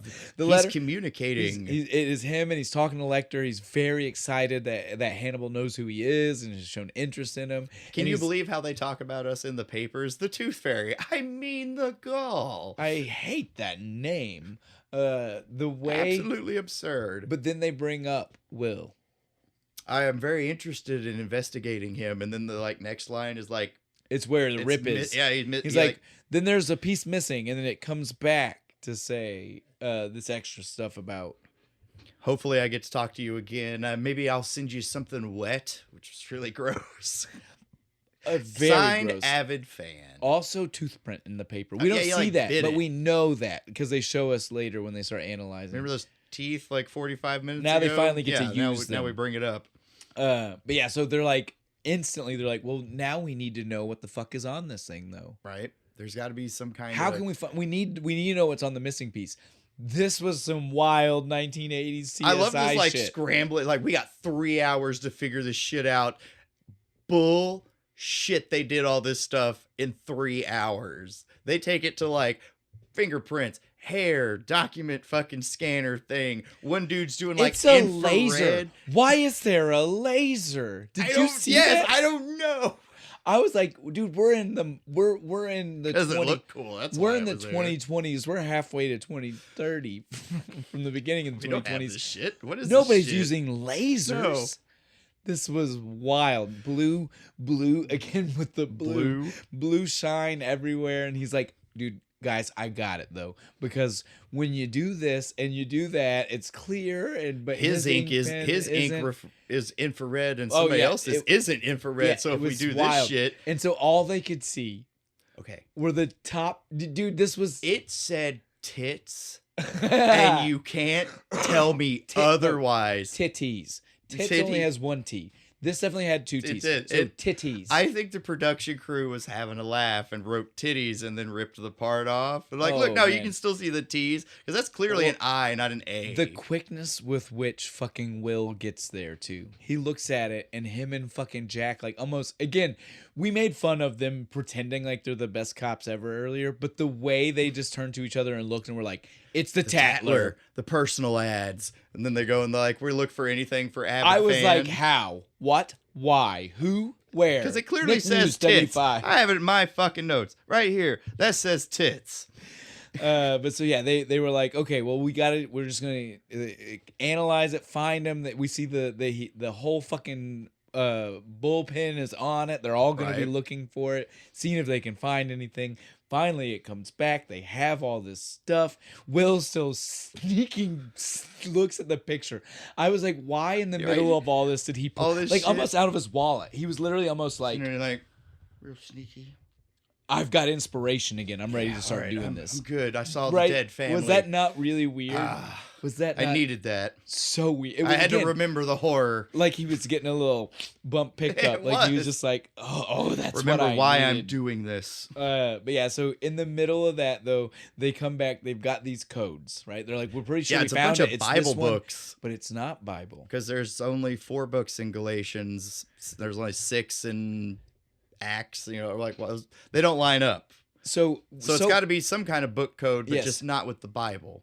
And this is the time. So we've already said there are some things that Red Dragon maybe thematically does better, right? Like definitely, like this is the one time I would say the scene itself plays like in Red Dragon when that guy comes in and is like, it's not from the Bible. So much better than it was in this one. This one's just kind of guy who just walks over, flips through the Bible for a second. Nope. He was too calm about it, right? Like it wasn't good. No. He wasn't excited. Red Dragon, it's like he like kicks the door in. It's like, it's not the Bible.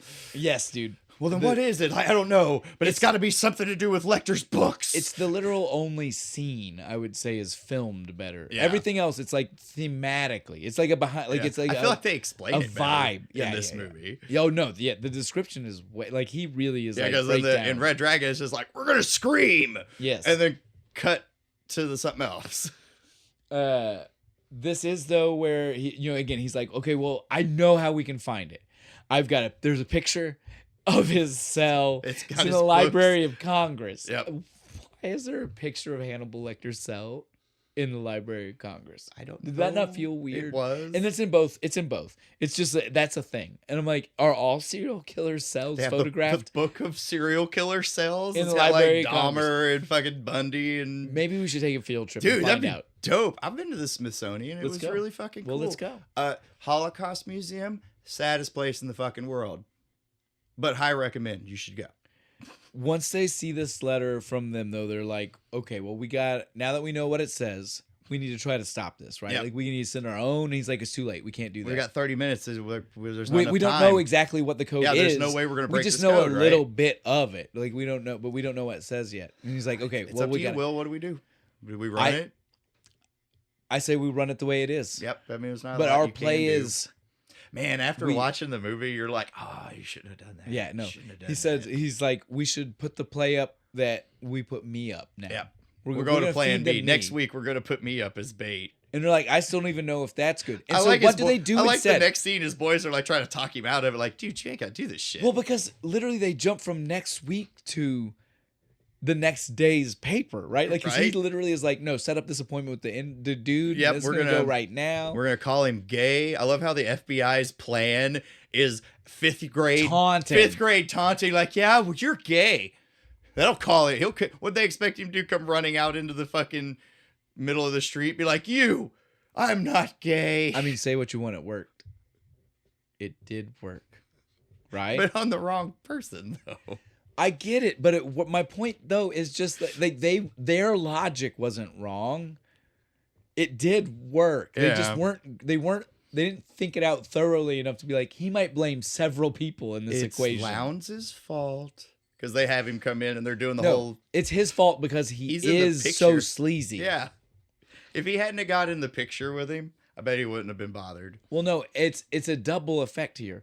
Because since we know he's that sleazy, we know he wrote in the article my opinion of the guy. Right? He didn't say, they told me. I think he's gay. He was probably like... He's a Peter Puffer. He wrote it like this. He was like, my interpretation of what they said is this, instead of just saying they told me this, right? Like, because if he would have wrote they told me this, then Red Dragon Dollarhide would have been mad at the FBI. But he said my interpretation, the way I took what they said, perceived this, and so now he was like, that's who I'm mad at. I like how they're sitting there, they're telling Lowndes all this shit. And then they're like, oh, and we think he like fantasized about having sex with his mom, and Jack's just over just like laughing. He laughs about it. And they look over at him for a second. I'm like, I think he was laughing because he's like, really? We've resulted to like fifth graders? Like that's why he's laughing. He's like, really? This is our plan. Well, I mean, why else would he laugh, dude? That's exactly what it is. He's just like, this is crazy. I can't believe this is it. I just fucking work here. I retire in 3 years. As soon as it's done, fucking reporter runs off doing what they knew. This is exactly their plan. They knew this guy was gonna take it and run and think it was the greatest thing fucking ever. And then another cop walks up, and this is when we get the half a second throwaway line. He likes to call himself Red Dragon. Or we translated the symbol. It means Red Dragon. Never mentioned again. Never mentioned again. Yep. No one even cared. Nobody mentioned the. Not even. No. The only thing you get is like when Lowndes gets captured, he says the dragon. It's not even Red Dragon. You'll see the dragon. It's so funny. It's just like, what the fuck is happening? Really didn't want to call it Red Dragon at any point in this movie, did they? No, he stayed away from it. He did it. Well, and again, if you, it's right there. If you've never read the book, you wouldn't even know that he did that. You wouldn't know that he kept it away from you, right? Like that's the thing here. Like it is really good. Because the book's called Red Dragon, right? Yeah. Yes. Yeah. This is when we get that cop sneaking him the fucking gun, dude. Because he's apparently now he's finally in danger. Now because he is. He's about to do the sting, the worst sting op in history. This was the dumbest shit, but I love this. I love this gun with its special exploding bullets that he fucking has for bulldog snub nose. I don't even remember what all it was. I know copper silicone jacketed. It opens up in the body. The gun is the bulldog. The bullet. I don't know nothing about the bullet. That bullet's bullshit. There's no real bullet like this. No, it's just a hollow point. Yeah, but they made it sound like it was an exploding tip or something. With the blue, it looked futuristic as fuck. With the little blue tip, plasticky blue, whatever. Or I don't know. Yeah, dude, it looked dope as fuck. They knew how to sell it. Yeah. You know, I just realized that it was blue. It was. They were fucking blue. It was more blue. What is it with him in blue? Nope, fuck it. Titles, I'm blue. Doo-boo-da-bee-doo-boo-doo-bah. That's it. That's the title. After he gets the gun, we see the moment. He looks at that scar for a minute, dude. Yeah. He's looking at it. He's at the hotel. He's getting the courage up, right? He fucking looks at this scar. Holy fucking shit. Gnarly, fuck, man. Dude. Holy shit, fuck, that scar was wild. So when Hannibal stabbed him, he stabbed him and just started like he tried to gut him up and he down. He tried to gut him. He has this was another sex scene. Yeah, this is the weird when he's like in the reflection and you see him, he's all cut and shit, and you see his wife walks up out of nowhere and you're like, why is she there? So we can have sex. She came to visit during the middle of a crime scene. Yeah, well, no, and that's exactly what it is. Because as soon as they're done, because it's still nighttime, he walks outside to do the sting operation.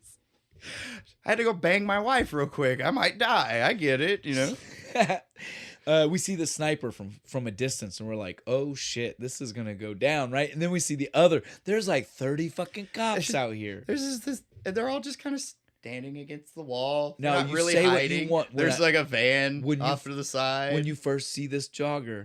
Oh, no, I thought it was on. Because his face is covered, and he's a big guy, and he's just trucking right along at him. I totally understand why Will felt the need to drop him. Just shoulder checks him, puts him on the ground. Take the money! Why are you moving in slow motion? I'm getting mugged. I love it, dude. That was the funniest interaction. That's the funniest bit of the movie. It's the only like pure comedy part of the whole movie is that poor guy thinking he's getting mugged. Then we quickly see what we all know. Yeah. It's not him. Yeah, no. He's going after the reporter. Fucking snatches him straight out of the parking garage. Dude, he picks him up. Chloroforms him and just picks him up off the ground. Dude, that was so intimidating, right? Like seeing the dead lift. Yeah, and this is the first time you actually like see any bit of the killer, really. Like you see him pick, and you're like, oh shit, he's a big motherfucker. No, yeah, that's what I was gonna say. Now though, after we see that, we cut to inside. He's gonna wake up. He wakes up. And we finally see our dude. We're like, again, I've seen this parodied and didn't know it. It's an hour into the fucking movie. Oh, it is. It's so crazy. But with the pantyhose. I died laughing because I was like, oh fuck, I've seen this. Well, they do this on South Park. Well, they make done fun in of Red this. Dragon, but it's so much wilder in this. His clothes are so vibrant and bright. With the pig nose, the stockings are way too tight.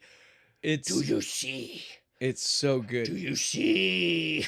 It's so good. I like him as soon as he wakes up. He's just like, do you know who I am? And dude's like, I don't want to know who you are. You said I was a sexual predator, an animal. Do you know now? Oh. Yeah, no, bro, that wasn't me, man. They told me to say that shit. Fuck, dude, don't kill me. Open your eyes. No, I'm not gonna open my eyes. I need you to read this letter. Okay. You know it's bad. You know it's bad when someone's telling you to read something, and when you start reading, it's in your voice. You're like, oh, he doesn't expect me. I'm not supposed to be alive after this. No. Why would I be reading something Especially when the last line is "Let me be a testament to his greatness." It's like, that's not a good line to end on. And again, in Red Dragon, it basically ends there. This, like, that happens and then the bite. Yeah. This one was so much more twisted because he finishes You're the gonna let me go now, right? No. I need you. You're to witness. And we're gonna seal our union. And then he walks off. It's like, seal it with what, man? He turns around and he's got the dentures that they never mention ever. He just has them. And turns around and he's like, with a kiss. And then like bites the fuck out of his face, and it cuts away, which I was a little see it, like it's his back. Yeah, it's like, such a weird, wicked look. You don't really see anything, which I was a little disappointed about. I was like, it's 80s. I wanted some gore, right? Well, especially after The Room. Yeah, and then it just cuts away and you just hear him screaming and stuff. And then it goes to the parking garage at the Tatler. And you got the guard sitting there who looked a lot like the landlord from Basket Case last week. He did a little bit. I had to stop. It was like, is he? No, it's not. The number of years difference would let him age that much. Right. This was his older brother. This was great. The dude had witnessed his transformation. He'd seen all this stuff. He knows what it was about. And then he gets killed. And he lights we all knew what was coming. Again. Yeah, I knew he was going to die. This is from the Red Dragon. Like, this is the scene. You know what I'm saying? Like I said, I feel like I may have fallen asleep watching Red Dragon, but I would always be awake for the fucking dude flying down in the wheelchair on fire. Yeah, it's wicked. I think it was done better here. Oh, it was done better. 100%. Because it's shorter, it's more clean, and the flaming dude goes straight at the camera, and you get that little splat of gore on this camera lens, and then it cuts away from it. I was like, yes. And then to the hospital, they're like, is he okay? No. What? No, of course he's not fucking okay. It's the dumbest Will is in the entire movie. He gets one, right? Yeah. But he's just looking at the doctor's like, he's okay. Did he say anything? No. It's like, nothing that can help us. No, he was dead long before they brought him here. What are you talking about? Will, we gotta. They figured out what the message said. And it's bad. This is so crazy because this is pre-cell phone. On the phone. This is pre-cell. Yeah, exactly. Like they have to just be like. So he was just calling and checking in. Yeah, just with home happened to office call in from and be the like, hospital. "Oh, thank God you happened to call, Jack." It's so good. We had no idea how to get a hold of you. They figured out what the message said. Don't worry, I handled it. What the fuck does it say, man? So it says, this. It's your address. The son of a bitch gave him your address. Will. I took care of it, though. Save yourself. Kill them all. That's the message. Jumps up. He's like, I need a plane. We gotta go, dude. What the fuck are we doing here? I told you, man. I already got covered. Did you notice Jack? He didn't really know what to do when he runs off. He has like a double take of like, do it, jacket or do I follow? He grabbed his jacket. Yeah. If you notice. We have the blue house again. Time for the blue house. Blue house. This is at least our final time. The final time of the blue house. Yeah. The blue house. We go to a different house, which is more of a yellow. No more blue. Thank God, dude. I'm tired of the wicked blue scheme. He likes his blue Christmas lights. That's just all it is. She opens the door because her son was like, there's a sound outside. Yeah, and this went on too long. This whole scene goes on for 3 minutes of her like sneaking through the house. They try to make it more tense with the synth music, but it to be not even like a sheriff. It's a cop. It's a Some sheriff. Fat sheriff. It's a sheriff because it's the brown and tan. Are you okay? And then you see her look around, and again, what the fuck is going on? It's just like the sniper situation. Yeah. She's like, cop over here, cop over here, cop over here. This seems bad. But they take her to a safe location. Nice new yellow house. No more blue house. With a gate. Did you see it? It had like the fucking like the slidey chain link gate. that shuts it off. I am so surprised after the way he was sure she was going to hate him that she was surprisingly okay. No, this is fine. I get it. It's totally you got to cool. do what you got to do. It's okay. I understand. The way he was acting. They're after you now. Yeah, right? no, I was expecting fucking her to like slap the shit out of it. You promised something. Nope, she's totally fine with it. This was not at all. She was, yeah, exactly. She was just totally fine. Good. She was even good that her son was having mad issues with all of this happening, right? But this he was so wants good. to talk to you himself. I love this was such an 80s thing, right? Yeah. Like the way they played this, like she was like, yeah, he's having some issues. He really can't handle all of this. But he told me he wanted to talk to you man to man. So, and he was like, well, I appreciate that. Yeah. I like kid. I was like, this is so 1985. This is not a conversation the way it would play out today. Not a real conversation. This is so weird. At best, you're having this conversation 30 years later when you're smoking a bowl with your dad. Like, Dad, what was that about? The overly masculine approach to the scene. It's like, come on. Well, he's like 12 years old. He's a fucking man now. He's ready to talk. Give him a gun and some tobacco and send him to war. Then we get to see the grocery shop scene because they had to have they needed to be alone. They needed to be doing something too. Well, so they could have the conversation, right? Couldn't just go do it on the dock. This kid was the worst actor I've ever seen in my fucking life, dude. I know. I'll let it slide because the rest of this movie, scene? because the rest of the movie is so good. But this was bad. It basically boils down to is like, hey, Dad, when you got hurt, you went into a special hospital. Are you crazy? No, I just kind of lost myself. I got too deep into the killer mindset. It does give us a little bit more of the story of the Hannibal Lecter from the beginning because. He does mention he mentions that the only reason he caught him was because he saw a book. Again, wrong book. Well, and he doesn't mention that he's a cannibal. It's a book on war wounds, which makes a book about cooking food. Yeah, shortbreads. I don't know why they didn't want to mention that he's a cannibal in this movie. Was that like too hardcore for them in 1980? No, because fucking Cannibal Holocaust came out in 86.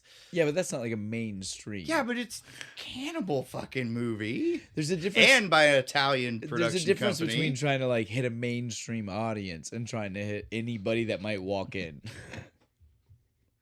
I like that movie. I'm not saying it's bad, but I'm saying that movie's really bad. But when you want to get a mainstream audience, you know that you can't do certain things. The scene ends with, "What kind of coffee should we get?" You guys like that Folgers, right? It's expensive, right? It's expensive. I was like, yeah. Even in 1986, I don't think it was the expensive brand on the shelf. This was the best take. I want to be on set for the grocery store scene. I want to see how goddamn frustrated everybody is with this fucking kid not being able to deliver his fucking lines. And this is the best take we got. Fuck it. We got the Lecter stuff. Moving on. Look, the next scene is so stupid. Like you said, most of the stuff with the wife is not needed. This is the dumbest Where they're on the little dock. On the fucking dock. And he's like, look, honey. Again, she'd already said she's okay with all of this. Right? He's like, I'm going to have to do it. I want you to go ahead, leave here, go to your parents. The police will still be with you. You'll be safe there. I'll meet you when it's done. The fuck you. And she's mad. And now she's mad. It's like, wait. The only difference from earlier and now is where you were going to be. Do you hate your parents? She hates Montana. She hates her parents. I can't go back to that fucking ranch. I thought I'd escaped. I swear. They're going to have me clean the cow stall. This was great, though, because it did give us our CSI fucking moment. Because after he sends her home and he is now in a hotel room by himself again. Again, no explanation for why we were at a farmhouse with a fucking dock and now we're in a 13th floor hotel room looking over a cityscape with his fucking reflection in the mirror. But here we are. Yeah. And he does the most badass CSI Miami fucking Caruso, man. He's like his shirt. This was the beginning of it was when his shirt was half undone and he stands up and it's magically like right buttoned up and he's looking in the mirror and he was just like he hears in his head the voicemail, right? The message. He hears her and he's like, yeah, I wish I could see you too, or whatever it was. Like, right? Yeah, I'm sorry too. And he just it's goes, just you and me now. Sport. It's just me and you now. Sport. And I'm going to find you, goddammit. You son of a bitch. I swear to God, the most CSI Miami shit I've ever seen. I literally expected him to morph into fucking David Caruso. Gotta hit the Who now. Oh my God, man. man. Cue the guitar. I couldn't believe it when I was seeing it and being like, So they never let Grissom be like this. Grissom was this guy. Yeah, but he started it. He was fucking one-liner action hero detective dude. There would be no David Caruso's CSI Miami character without fucking this guy, right? The Absolutely Manhunter not. character, 100%. Because Caruso he's an 80s action hero through that entire fucking movie show. Now we finally get to see. This is like you said, we're over halfway through the movie. There's like 45 minutes left. Do you guys want to actually meet the killer now? Day in the life. Yep, day in the life. Totally just start from the beginning of his day. We're seeing like early part of his work shift, right? Yep. Just works at like a film. It's a fucking blue room, and he's wearing fucking blue glasses. I was like, the glasses were kind of cool. No, the glasses are dope as fuck, dude. I don't know what the fuck they're actually for, but they're cool. Yeah, they look cool as shit. These little square ones, and they're But blue. I was so sick because I was like, I thought we left the house. I thought we left the color blue. No. And then they were like, no, one more time. More blue and shades of blue because we got green coming up later.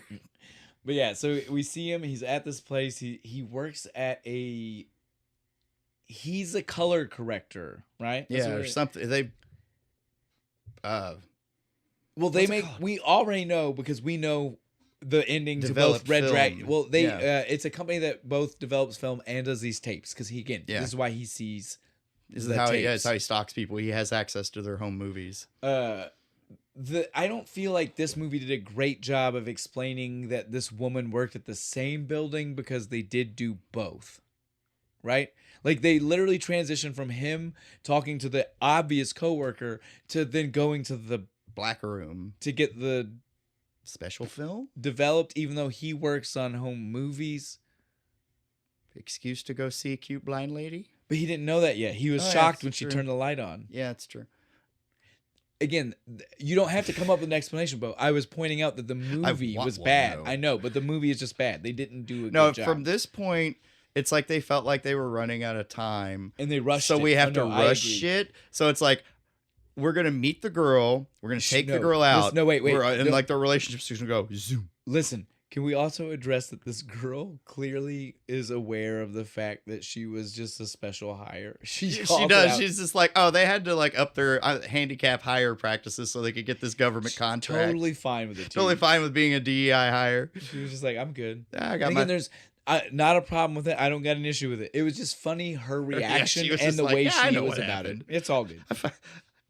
She might. I played the system. I ain't gonna lie. Well, because here's my own. Again, it's that's fine. And normally, she can clearly do the job, and she can. I don't understand how she can. No. How do you develop when you can't see if it's time to come out? Because she says, "Oh, I've got these timers for each different," but that's not how it works. Yeah, but you can't tell if sometimes you need it to go longer because if it was like underdeveloped or not, like if the lighting was off and it was bright when they took it, but you need to correct it in development, she would need to leave it in longer to get blacker. Correct? She can't see if she needs to make do that determination. So she could possibly. It's okay that she's got braille bumps that just change with chemical composition. That's the only way this on the side, so she can rub. The only way this would work is if she could literally be able to change stuff on the fly and see stuff on the fly, and she can't.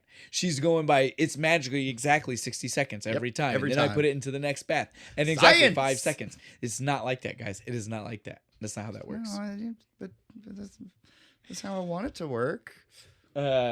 Yes. Then though, in the dumbest, like you said, most escalate. And I'll give Red Dragon because they space out us seeing pieces of his normal life throughout the movie. The progression for them felt normal. This one, it's like we got 5 minutes. When he asked her on a date, it felt normal. This was weird as fuck. He just randomly gets in her shit and is like, let me take you somewhere. Not home. Let me take you somewhere. She doesn't know where. It's a special surprise. Right? Like, bitch, don't go with him. She just says, okay, you're blind. You can't trust people like this. This is wild that it's where he takes her. This is wild from the outside the movie perspective. This is just fucking wild. He takes her to a sedated tiger. A real one.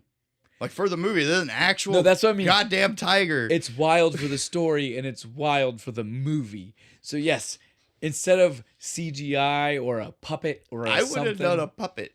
I've seen fantastic tiger puppets in movies. They decided to seriously sedate a real tiger. And again, if you've not watched the movie, I want you to stop everything with us and go watch just this clip.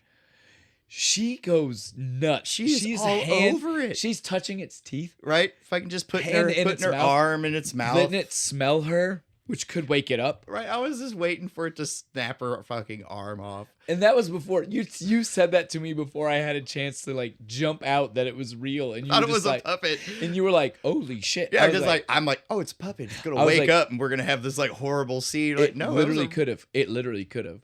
Would have been awful. This lady though is totally okay with it. Yep. She like lays on it. She thought this was the greatest date ever. It's gonna cuddle the tiger. Yay. I would have been scared out of my mind. I would have been constantly looking at the like vet guy, like, sure, this thing's out, right? Movies, give it another shot. I want to make sure. You can't do that shit now. Movies were so unhinged back then that they did that for real. Wasn't that long ago too? Like you think of shit like that from the 40s, where you get away with this shit. No, we did this shit up till the 90s, man. We used to be able to get away with wild shit in movies. Then this is when we get another one of those Will has his conversation to himself moments. He's talking about all the evidence and he's like, he's becoming something. He's transitioning. The mirrors are the key. Right? What are you becoming? Go ahead, punch the wall, man. Wipe the blood on your face. What are you? My note literally is just like, what the fuck do you think he's becoming? He already told you. He's the red dragon. It's not our fault you didn't pay attention to what is technically the most We're just important gonna piece of ignore that evidence whole was bit of given to evidence. You. Oh man. The red dragon renders. It was so funny. Now it's back to our date, right? Yep. Dude. Cute little date. They're having a nice little movie night. It's so fucking sweet. She's just like, what are you watching? He's like, oh, don't worry. It's just Homework. a little thing. This man is loving that she's blind so he can get his rocks off while he gets his rocks off. Watching his creepy home videos for his next victims like while his girl's there. Yes, and then she jumps up on that dick and he's just watching the movie over her shoulder while she's doing shit.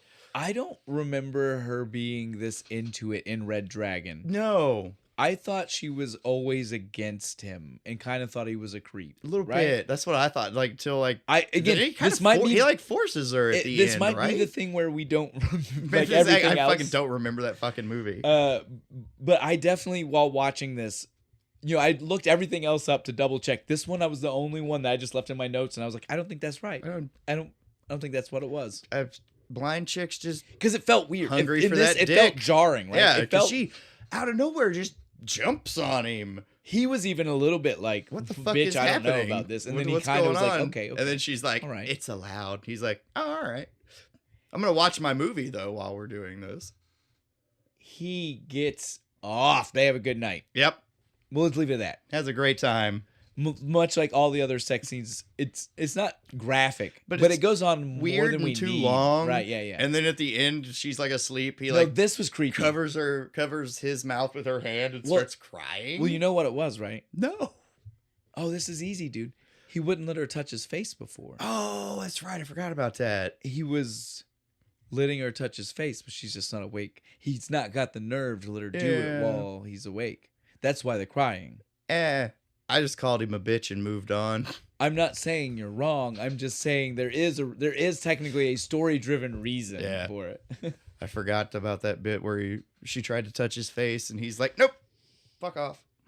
Then they fall asleep. He wakes up and she's not there.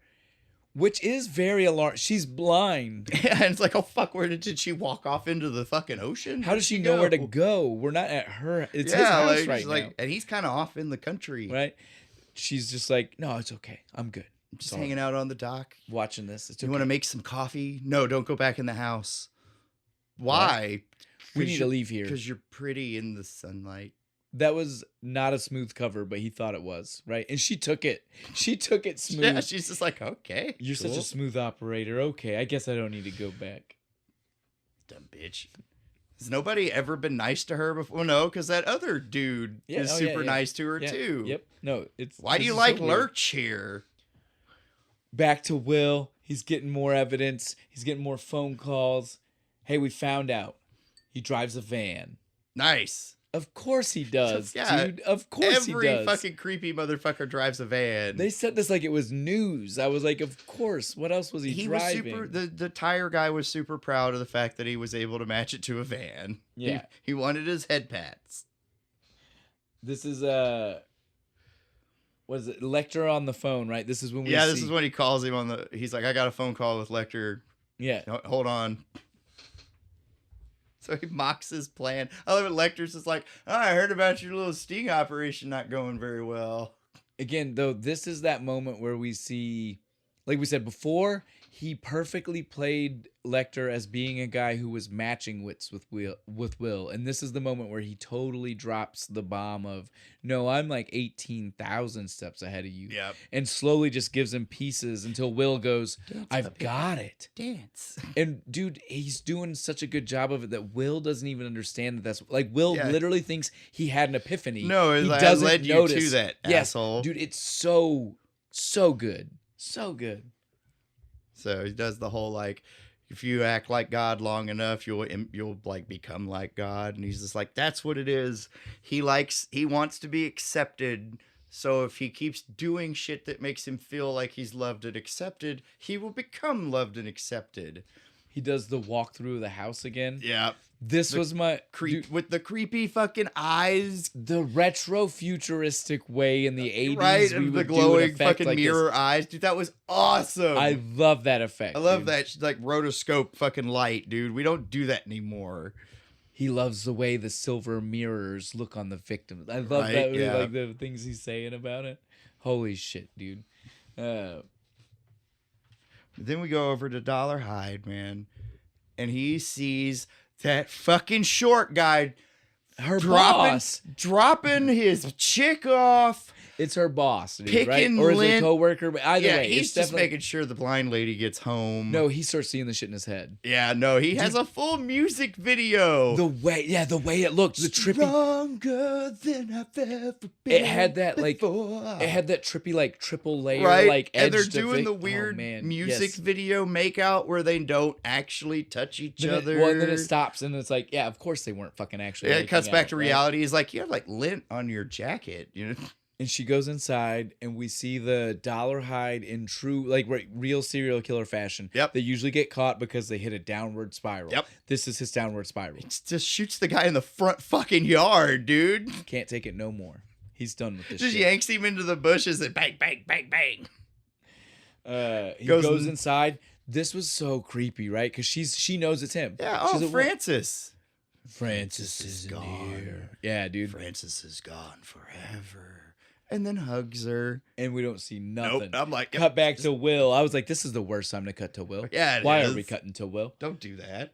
And this was another one of the weird lines of this isn't how technology worked in 1986. They were like, we've had the computers check. We can't find any We had the computers run everything. There's no similarities between the two families. I was like, what computers and what databases? Right, like, what are they matching in 1986? What are we talking about? What they didn't tell us is these two families were actually part of a government experiment where they've been under observation for the past 30 years. You don't tell me it's too late. I'll fucking tell you when it's too late. You pulled me in, man. Every time I think I'm out, they pull me back in. Oh, it's Al Pacino. Never mind. Yeah. Hold on. No, but this... It's like the same thing, though, right? Again, Peterson is so fucking good, dude. While he's... I tell you when it's too fucking late. While he's going ballistic, though, he's looking over the shoulder of fucking Jack, and he sees on the video that he's been watching 1,000 times. Finally, he was like, the padlock. Why would... There's a padlock. How did you know there's a padlock? Because 2 weeks before, they hadn't done it because they got broken into in between, and then they put the padlock on because we've seen the other evidence.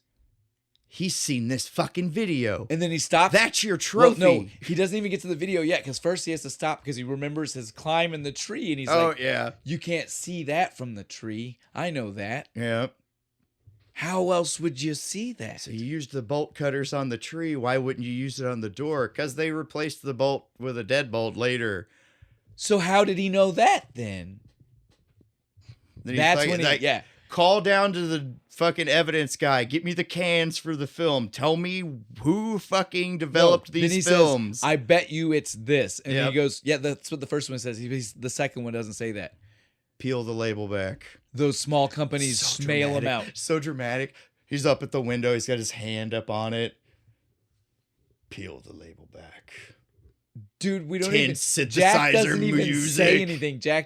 He's just sitting there listening, and all of a sudden he turns around. I was right, wasn't I? Yeah. So they fly. They know where they're going. Oh, they're gone. They're like, nope, we gotta get on the helicopter. They're calling that one guy like, we're gonna feed you some names of people with vans. I need their license. Well, I need you to look at their faces and tell me, because this is where he pulls out the magic. He knows he's blonde again, and I'm like, where did we ever get that? We still didn't get that. No. He also knows he's tall. He was like, you're going to be looking for... You need to tell me if it's a blonde, white man that's tall. I was like, tall, you don't white, know strong. Any of this. Did you set this up? You don't know this. Yeah, he's like, okay, all right. The script. So they start reading through the names. The dude's like, no. Because again, just to make sure. I like the one that pops up. He's a black dude, and the dude's just like, nope. Well, the first one was a Mexican or a dark-skinned Italian. Yeah, it's like that. Like literally, Alonzo. To make sure you knew that he couldn't possibly be getting it wrong. He's like, no, that definitely is not a white man with blonde hair. And then the third one, he goes, yes. Did you see the picture of Dollar Hyde for this? It looked horrible because it was like smudgy. Then they send it through the fax machine. It's all pixeled and shit. He looks like a bald man. He does. You can't tell that he has hair in the back, and so it's like, why do you? It's like an Super Nintendo fucking character. Why would Will think this is the man? He gets that fax, and that's he his just guy. Instantly, he's like, "That's it's it. Him. That's the dude. I know it. Look at this." 6'7". He shows the picture to Jack, and I'm like, it doesn't even look real. What are we looking at right now? It's a cartoon.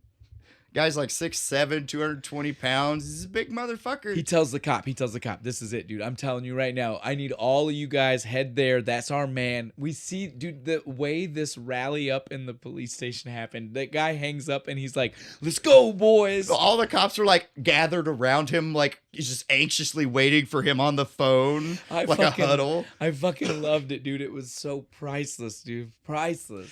You expect him to run out, just jump on horses, right? And he's like, yeah. Well, again, we don't even get to see Jack and Will land, but we can only assume how crazy this had to be because they literally, as soon as they're on the ground, cop car in, we're gone. They are personally driven by these cops out to the middle of nowhere where this thing is. They start to get close. They're on a dirt road in the middle of fucking nowhere. It's 1 lane wide, and they're like, boys, turn them radios. Turn the lights off. Lights off, radios off. We're going in silent. We're going in silent. And immediately fucking crash. Wait, don't forget.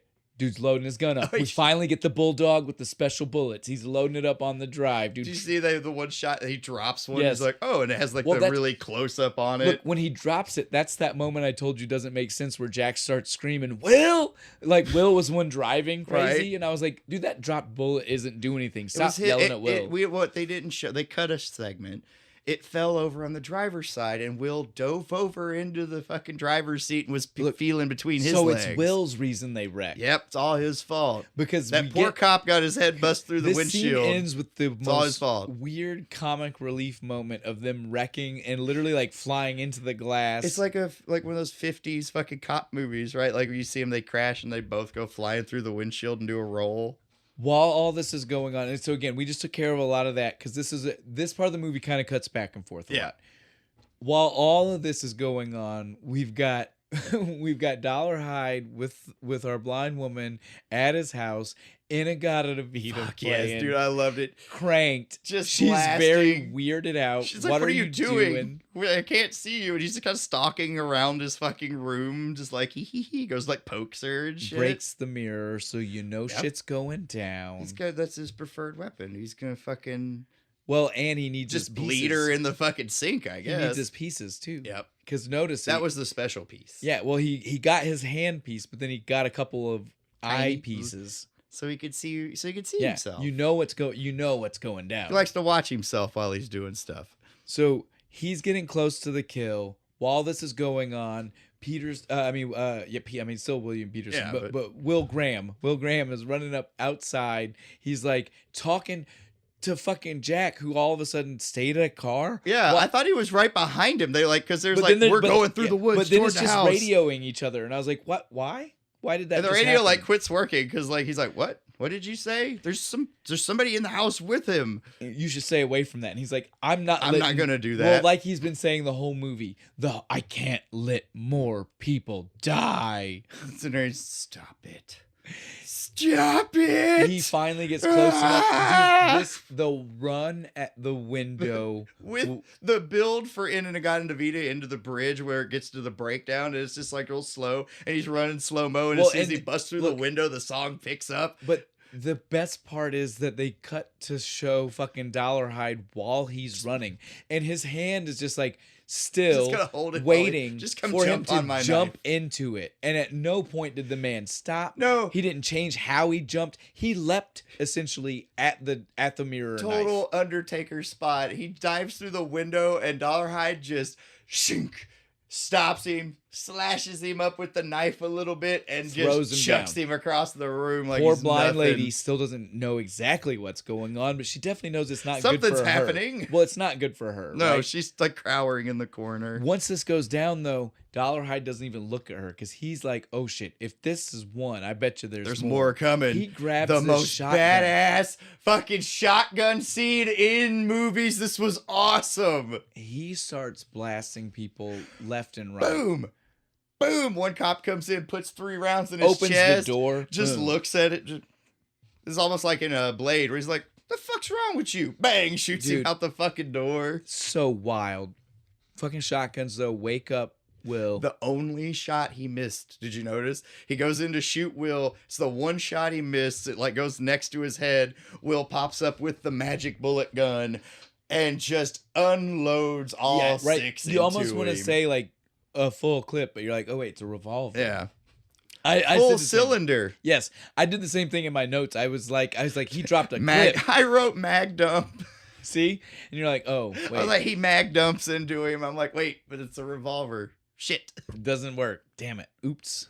Overall, 9 shots to take this son of a bitch down, dude.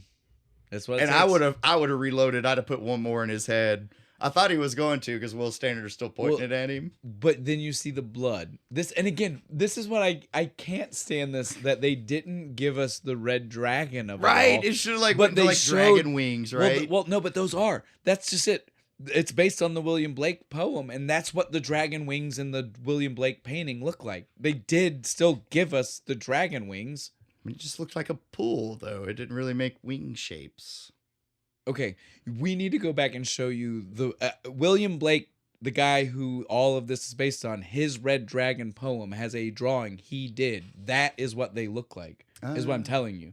So again, they gave us the red dragon that he was supposed to be imitating. The one that's painted on the tattoo. Yeah. That, you got to go look at it again. It is just like that. It's not a wing. It's more like the attached for the full body. Okay. Like how this was red, just like a flying squirrel. Yes, exactly. That's exactly what it looks like, and that's what this looked like. That's not as scary though. You get. I understand. Squirrel. I understand, but again, if the whole point is, this is because you don't remember Red Dragon. You need to watch Red Dragon. Really watch that movie because they show the painting, and you would have gotten the connection immediately. But so yeah, that to me, it's fucked up that in this movie they give us the Red Dragon wing outline for the blood. But we've never gotten the reference to at it, any point before this. They've never so no wonder mentioned, I didn't get it. They've never mentioned William Blake at any point in this fucking movie. Yeah, he is dead. Everything's good, resolved. Blind woman saved. We even have the moment outside. You? Yes. I love that he gets her outside, like hugging her, and she's like, he gives her the James Bond answer. Graham. Will Graham. I was like, why did we do that? Because they're mad at Timothy Dalton for fucking going off to do fucking James Bond instead of this movie. I like it. Yeah, so it's all officially done. The last thing we get, the weird fucked up, so it should end, right? Yeah. Right here. We got Will on the dock and Jack comes walking up and we hit our power ballad. Well, and they're both like they both like collapse, right? They're both like just like slumped, tired. The music starts. Job well done. Cuts up to the close up of Will, fade to black, right? No, it cuts up to a close up of Will and then pans out and he's home magically. Not from where the close up started. No. Different clothes. He's home. The turtles are fine. It's the most important thing in the movie. Well, according to the wife, it is because that's her last line. I am glad that most of them made it. Most of them. She does say most of them. I'm glad that most of them made it. And then we freeze frame with happy family on the beach while the heartbeat song plays. Why? I agree with you. Because the 80s. We should have totally ended. There was nothing that wrapped up story here. Yeah, no, right? It's just extra shit. It was just it was just bringing happy family man, bringing the turtle analogy back. That's all it was doing for us. I was worried. I was concerned about the turtles. But no, you should have ended with the victory. The like, we've won. We're tired. You know, the tired soldier in victory shot. And now here's the part. I know we've gone this whole time, and we kept saying we were going to stop doing the Red Dragon comparison, and we never did. I don't apologize about that, but the ending is the part where, again, if you've seen Red Dragon, you might be like, that's not the ending. It still has one more part. No, not now, because this movie came out before Silence of the Lambs was written, so we would have no shy little nod, wink to say, hey, we know where this goes. Because again, in Red Dragon, it ends with he gets the phone call about being assigned a new agent. Yeah. Agent Clarice. Yes. And so we don't get that Clarice, Darling, right? Isn't it Darling? Yeah, it's Clarice Darling. Yeah. And so again, we don't get that because this is before that book was written. Well, we're not quite to Jodie Foster and her Dr. Lecter. Yeah. So we get to end this movie here. Yeah. Because they didn't have anything to worry about. This was just a standalone thing that they could because they didn't have to rely on any kind of they lore. Had no idea there would be more to any of these people. Which I think helps make this better than Red Dragon. Well, I think we have said that we've even said that there are parts that Red Dragon is better in it's just better the parts. Filmed, but as a whole. Yeah, as a whole movie. If you want my opinion, if you want my take on which one you should watch. This one. Yeah. I mean, watch this one first, then go watch Red Dragon and make fun of what they got wrong. Watch both for continuity's sake, but definitely this is the better. If you want to know which one you're going to enjoy. Yeah, probably this one. This one. Safe bet. Most 80s movies are better than anything we do now. Well, again, like we said, it's drawn out, it's boring, the color, we may have mocked dark. We may have mocked the blue. Okay, but at least it's different. Like everything has a certain color. It's not blue the whole way. Yeah, one dude has red, one had Lecter had white, dude blue.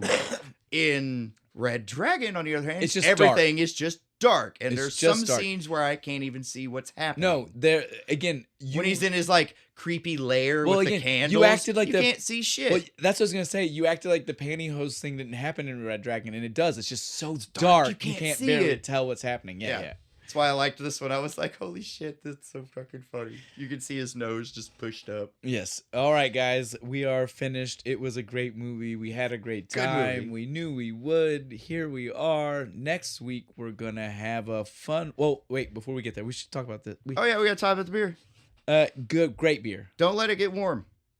Yeah. Just so you know, if it gets warm, the can likes to spew. So keep it cold. But it's great. But it is good. It's very fruity and juicy. Again, it's much more like fruit juice. Well, and it's a lot like most sours, where that first drink is going to be so sour, you're like, I don't think I can drink that. Yeah. After you get a couple sips in, the sourness kind of it's not that it dulls, but you're used to it, right? Like orange that's not quite ripe. Yeah. That's about what it tastes like. So it's not too bad. It's great. I liked it. This was good. It was definitely a nice change up after last week. Yeah. And I just love the can. Yeah, it's fun. The can it's so gonna be a while before we find another one that's got something another fun. can that's that cool. But so next week, Bo, hit him with the beer. We're getting close to my personal favorite holiday. We're gonna be hitting some extra pale ale 420 from Sweetwater Brewing Company. And yes, we know we could be doing this a little bit closer to 420. It's close enough. Well, and we won't tell you yet, but there is twice a day. Well, there's a special secret reason. Yeah. And you guys will find out next week. Yep. But nothing else. That's all you get. That's all you get to know. But the movie we're gonna do with this, I mean, obviously we could go a lot of places, right? Pick a stoner movie, right? We could be doing Cheech and Chong. We could be doing something else. But me and Bo figured we should be doing the one it's the millennial. Yeah, it's the one movie, we all usually saw first. Well, it's the one that our age group. Yeah, this was our stoner movie, right? Like it was our version. This is our Up in Smoke. Yes, because we were of the age for it to be that movie for us. We're obviously talking about Half Baked. Yep, some Dave Chappelle when he was still socially acceptable. But yeah, so again, it's Chappelle, it's Brewer, there are a lot of fun people here. We're gonna have a great time. It's been a while since I watched that movie. It's gonna be that's why it's gonna be so much fun, man. I love. We get to watch it like this for this, so it's gonna be a good time, guys. If you're not 420 friendly, I don't know. Again, we're not smoking. We're not smoking on camera. It's still just beer. But we're just saying it is one of those movies. So and it's fun, and you should just get over it. And you can have a good time. And enjoy. Lots of fun people popping into this. We'll wait. The number of cameos in that movie are so much fun. All right, though. We don't need to do that. We just need to do this. We need to do the exit. My plugs, my shameless plugs for our Facebook, YouTube, everything. You love me. You want to go subscribe, follow, share. Go to our Patreon. Give me money. I need it. Other than that, I think we're done, Shane. You son of a bitch!